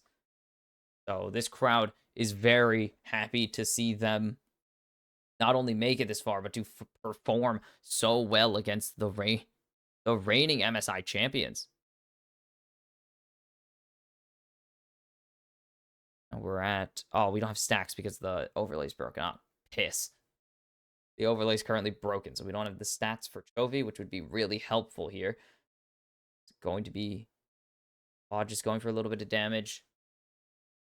76 right now is pretty solid for 8 minutes into the game. Usually it's a exponential thing for Smolder, but here it is a big, big upswing. Just being into the Yone means you get a lot of stacks already off of hitting things. Uh-oh. They're going for Busio and doesn't even reach them. Throws the rock, though. Get Talia to Bozo.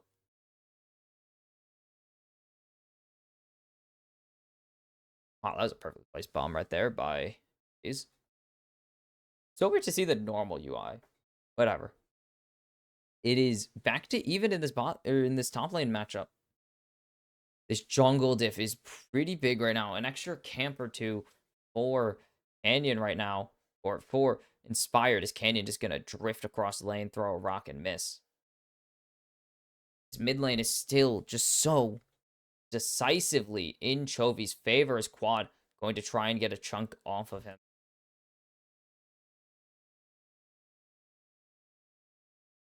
But it continues to just be a Smolder lane. Been a while since we've actually seen the Smolder falling off quite a bit as the tournament's gone on. Just the AP mid lane meta with a Yone in it has gave itself really well to actually countering the ADC meta pretty heavy. They'd play into the ADCs pretty fine, and also they're also just generally stronger right now, especially with the jungle meta being engaged champions. Things like Orianna and like Nocturne actually are taking over. That didn't hit. That's brutal. Is that Chase? No, that's a Mark. Okay, I was like, did that Chase Sentinel? No. I'm just gonna teleport back mid.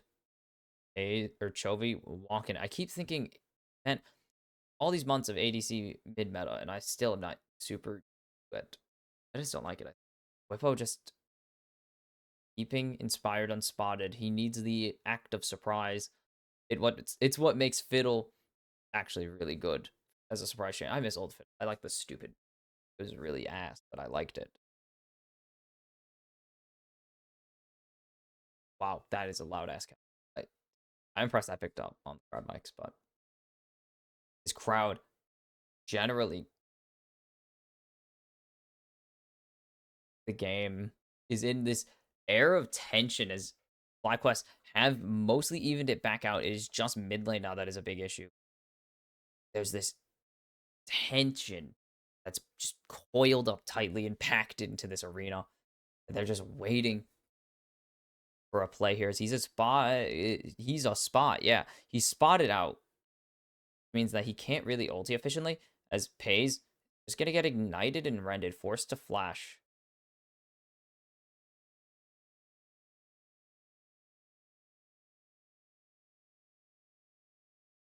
Inspired going to grab these grubs. As ulti going to connect, but it's not going to be enough. Smolder ulti not going to be enough either. And that means that FlyQuest are going to even out these grubs. No mites on the game. Both are going to have this AoE. Chovy going to just continue to poke down. 132 stacks already. He's 93 stacks away from completing his passive at 12 minutes.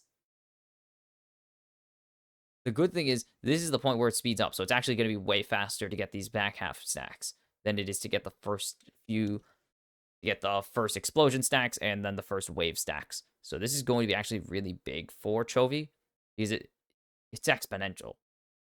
Again, you get these so much faster because the kill with the wave counts, and the kill with the wave is so strong on getting rid of backliners. Still even. How far ahead? Quad jumps away or gets the jump onto Chovy, and Chovy just gonna flap away. This Chovy is farming. Chovy has been so underwhelming this series, mostly only doing well when his team does well, or just kind of being there. Should have let that drop, but it's fine. He's missed the cannon as well, but he should have let that drop.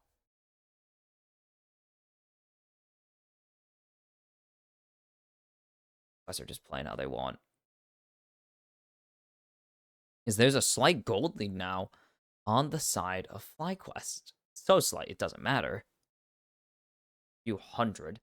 As that is already Luden's companion finished for Pays has the gun on his side. Heart Seal done for Canyon. We're not going to really see anything come of it for a while.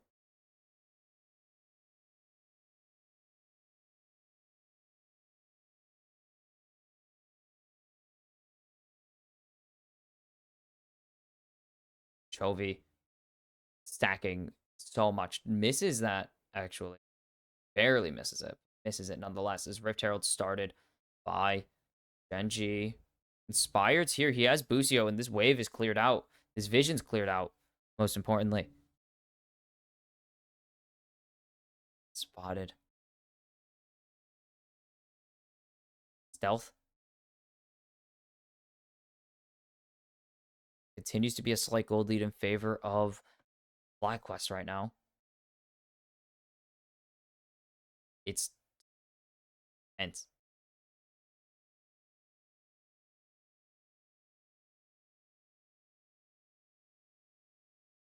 What? It's been that long? 2020 was the last time Fnatic... Yeah, it was Fnatic. But they're talking about, yeah, the last time a Korean team lost a game in a best of 5. Oh, it was G2 and Fnatic. G2 took a game off of Damwon and swept Gen.G in the... They swept Gen.G in the quarters and then took a game off of Damwon in the run back of 2019. That was the last time. Mad Lions didn't take a game off of Damwon? I'm at MSI, not at World. But Drake just started. They're just chilling for now. As this should be the Drake's evened out. Yeah, Mad Lions, it was 2021. Mad Lions took 2 games off of Damwon at MSI. At Worlds, it is 2020.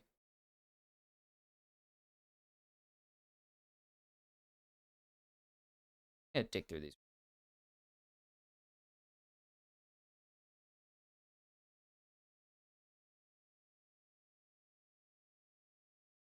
G2 keeps doing it.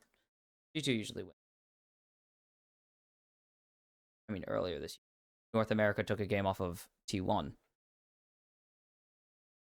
At Worlds, I don't better, but hey, it's happening. We're just getting off, or we're just passing off of these first items. Oh yeah, Western teams don't even make the goddamn playoffs anymore. That's right. They just don't make them.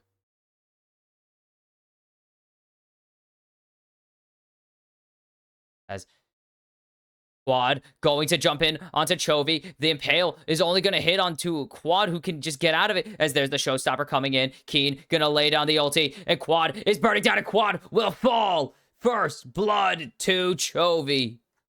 And Gen.G will be the first to break the ice here. As it's going to continue now. As Busio so low, but they have no ultis left. Lahens was getting chunked out, but it's not going to happen. And so close. Inches of health bars were had there. Busio barely survives. Lahens was low. This could have been disastrous. Keed also low. Like, there was just so much in that team fight that just barely didn't go in their favor.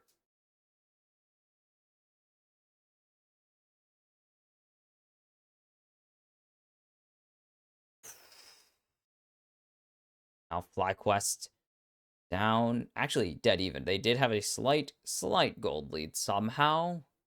I don't know where they got it from. Had to be turret plates. Yeah. You can see Bwippo was up there beaten the turret to death. So just going to be a continued like calm. It's odd. This is such a calm, normal game as there's more stacks going through. Canyon going to continue to just get the hell beat out of him by Whippo. Whippo just going to clear the wave out smartly. They know Canyon's in the bot lane. 212 and 18 minutes as their second blood going over to Lehens. And Masu caught out in mid lane. He said there's no Canyon. He thought he was safe, but Inspired's not quite there to make the play yet. Busio's pushing forwards. They're going to kill this cannon first. They're not even going to use the satchel charge. They tried to kill off the cannon. Didn't work. But Busio and Inspired weren't there. Busio was up in the enemy jungle zoning. And Inspired was finishing off the Rift Herald.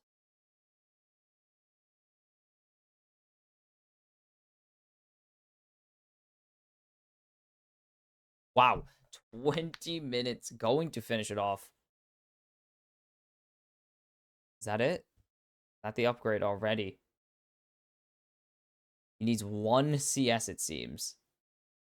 1 stack. He grabbed 1 more on the red buff. He stole it away from FlyQuest, and he just needs 1 more CS. And let's see. Break in a minute. Oh, they're flipped. Ew.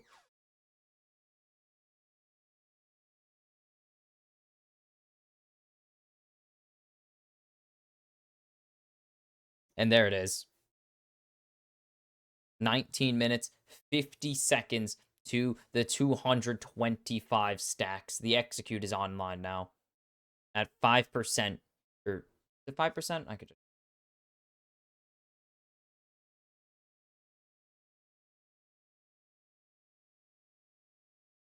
They're already getting the. As there's the surprise! The showstopper! Chovy is down! Busio will take the shutdown as there's the continued engage. Quad going in onto Canyon. Have they found the full fight that they need? They're going to pressure Gen.G out for now as they are going to even out this gold pretty well. And FlyQuest take the kill. They will grab this Drake. They will grab. Okay. They grab a turret. Gonna probably grab this Drake if I'm not. No, they can't. Or are they? No.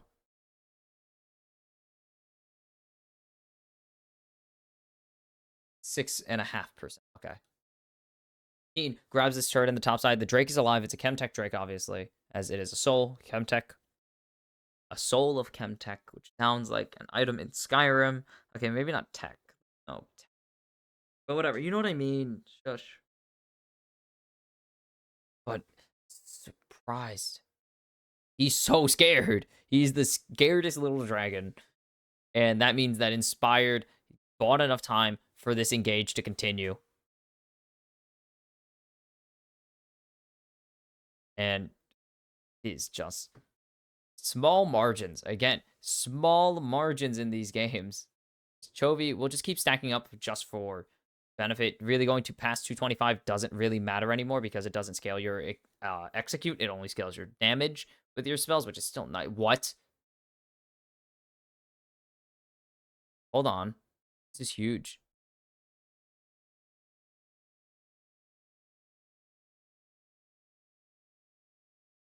Okay, now they know. They're going to put a real big dent in this plan, and they're going to put an even bigger one. As now, they're just going to try and kill Inspired. There's the showstopper coming in. Whippo is down. Keen flashing forwards. Does he have the damage? He will fall. But there's 2 for Fly. Oh, no! He accidentally put an attack command. Mazu will fall. Double for Chovy. And it's going to be the Baron for Fly. For Gen.G. Disaster. Striking. Oh, it was so close to working. It just doesn't execute the play. No, they get spotted.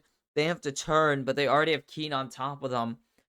And it's a sudden 3 for 1 in favor of Gen.G and the Baron going along with it.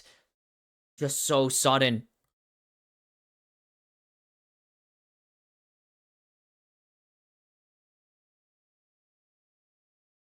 Gen.G will get the strike as well. But they get this. And then they could try and get it. There's so much damage from Keen, though. And now he's just going to go forwards. Gets Showstopper, and he's still burning. He has them on the Equalizer. He has the Flame Spitter. He dodges that to get a little bit less damage. No, he doesn't even get anything else. Oh, the attack move. The attack move on the Blast Cone. An accident. A misinput. Yeah, Masu is just... He was just inputting over the Blast Cone, and I guess where his mouse was, he wasn't on locked cam at the moment, so when he moved his mouse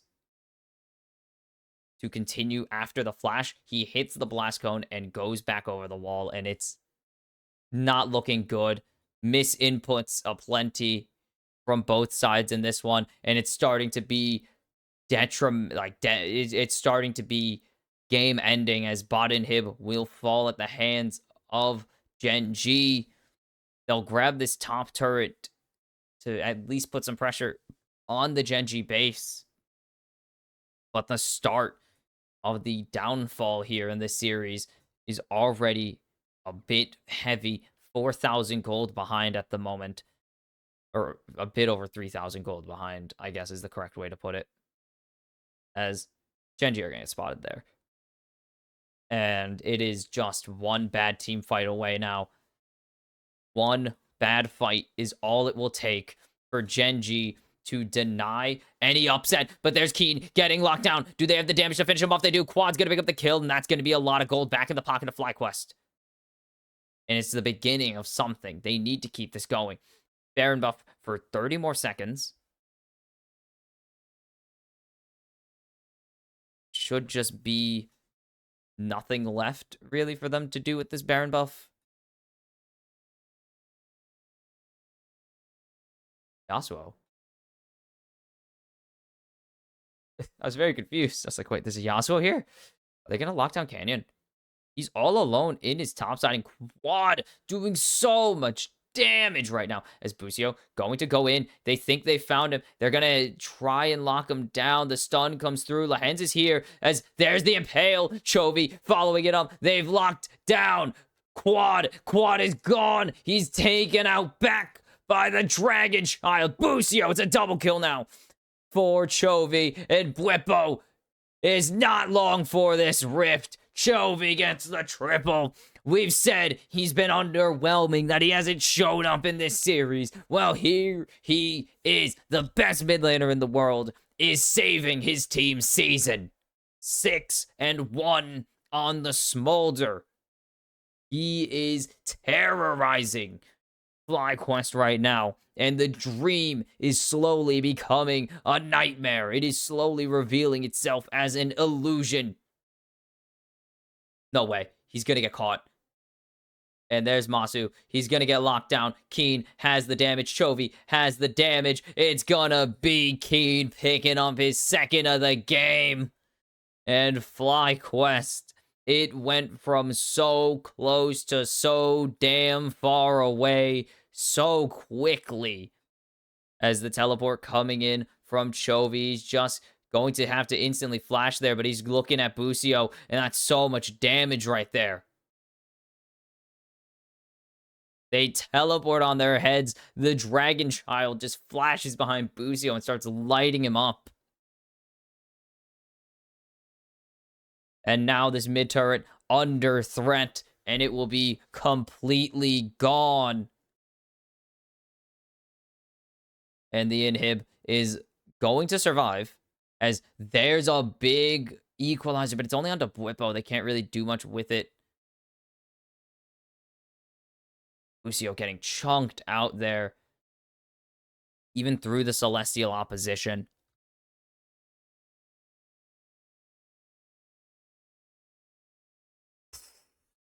Gen.G are just making a statement here that FlyQuest may have taken them to 5, but you'll never take the 3 off of them. There's a reason they have only lost 1 BO5 all year. Inspired getting locked down by the super mega death or mega inferno bomb. See, I hate having those two have the same ultimate name. It's a really annoying thing.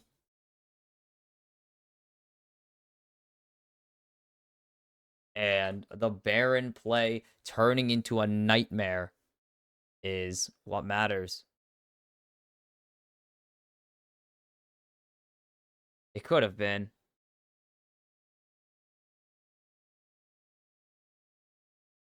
And now third Drake going over to Gen.G. They have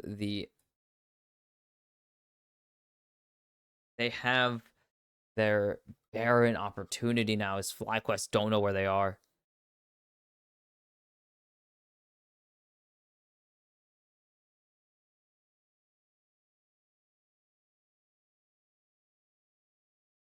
And Inspired just having to run away from the Baron pit, from the river.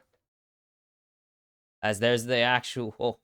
Oh no, not actual flash away, it seems.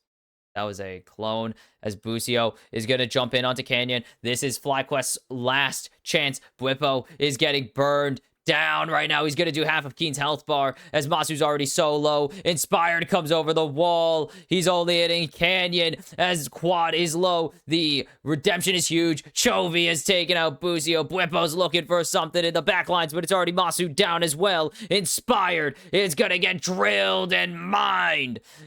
And it's gonna be another one for Canyon, or one for Canyon. And Gen.G, they bent a hell of a lot, but they did not break. They finish off FlyQuest. They will advance to the knockouts semifinals, and they will deny North America their third best of 5 win against the East. They will deny them their second semifinals. Gen.G, for the first time since 2022, will go to the semis, and they will face the 4th seed of the LCK. Once again, it was DRX back then. It is T1 now, and the Church of Chovy have received their teachings for today. And they will receive a teaching next weekend as well. Church was in session, and it will remain in session for that. But for FlyQuest, it is time to fly home after a valiant effort against the LCK's heavy favorites to win the World Championship. It was so close, but in the end, they faltered one too many times. In that last game, the Baron play was disastrous, and it cost them the series, and it's a great showing for Masu in his first final, or in his first Worlds appearance. For Busio, it is a phenomenal showing. Bwipo's return after so many years away. He comes back, makes Worlds, makes quarters in his first return to the international stage, but it is not enough. They take their final bow as FlyQuest, honestly, I know it's incredible they made it this far. They were not even supposed to put up a fight against Gen.G. As you can see, the 3-2 comes through, but they put up such a valiant effort. Like, this was an unbelievable matchup that they had to stare down the MSI champions to start the quarterfinals. Like, this went from a team that got knocked out in play-ins to being the last hope for North America. And it could have been perfection. The narrative could have been there. The story would have been so perfect. But it's just not meant to be. NA fall in the end. They falter too many times. And that one, honestly, I feel kind of sad. That series was just a curb stomp at the end. All the wins were stomps, but it was so good. And FlyQuest went from a team that I dreaded watching to start the tournament to a team where they were honestly the most fun team to watch. Their drafts were unique. Their games were entertaining to close their series. Like, they were busting out crazy things against really good teams. And it's over. Gen.G put them in the dirt. They give them the Yone, and they show that they did not know how to play it, and it's going to cost them. Their inability to play Yone and Aurora would cost them at Worlds, of course, because why wouldn't it? At Gen.G survive, there's plenty to improve on, to say the least, plenty get better at. But that is for a future Gen.G to worry about. For now, it is to enjoy the win, revel in the fact that you have a team that you know you can face. And that was kind of funny because people were like, what if FlyQuest wins and just gets rid of the only team that we know can consistently beat T1 in best of series? It just gives them their free finals. It would be very funny. But no, Gen.G get the job done shakily, and they will have 5 to 6 days to prep for T1. And I mean, this series is great. I mean, they're showing them right now. 4 champions got their first game, and a champion got their second game. Seraphine, Cass, Scent, and Fiddle all had their first games at this World Championships. Some of them, their last game being last year. Some of them, their most recent game being several years ago. And Nunu getting his second game does not get the second win, but it would have been nice. But that is it for the kimchicast. I've been your host, Box Kimchi, and we have 3 more best of 5s at Worlds. We got 2 more in the upcoming weekend. We have Gen.G versus T1 and Weibo Gaming versus Billy Gaming. I don't know the order of them yet, but we'll figure it out. But that is it for the quarterfinals. It's time for the top 2 teams to be decided, for the top 4 to be cut to the top 2. And we'll find that out this weekend. I will see you at the semifinals.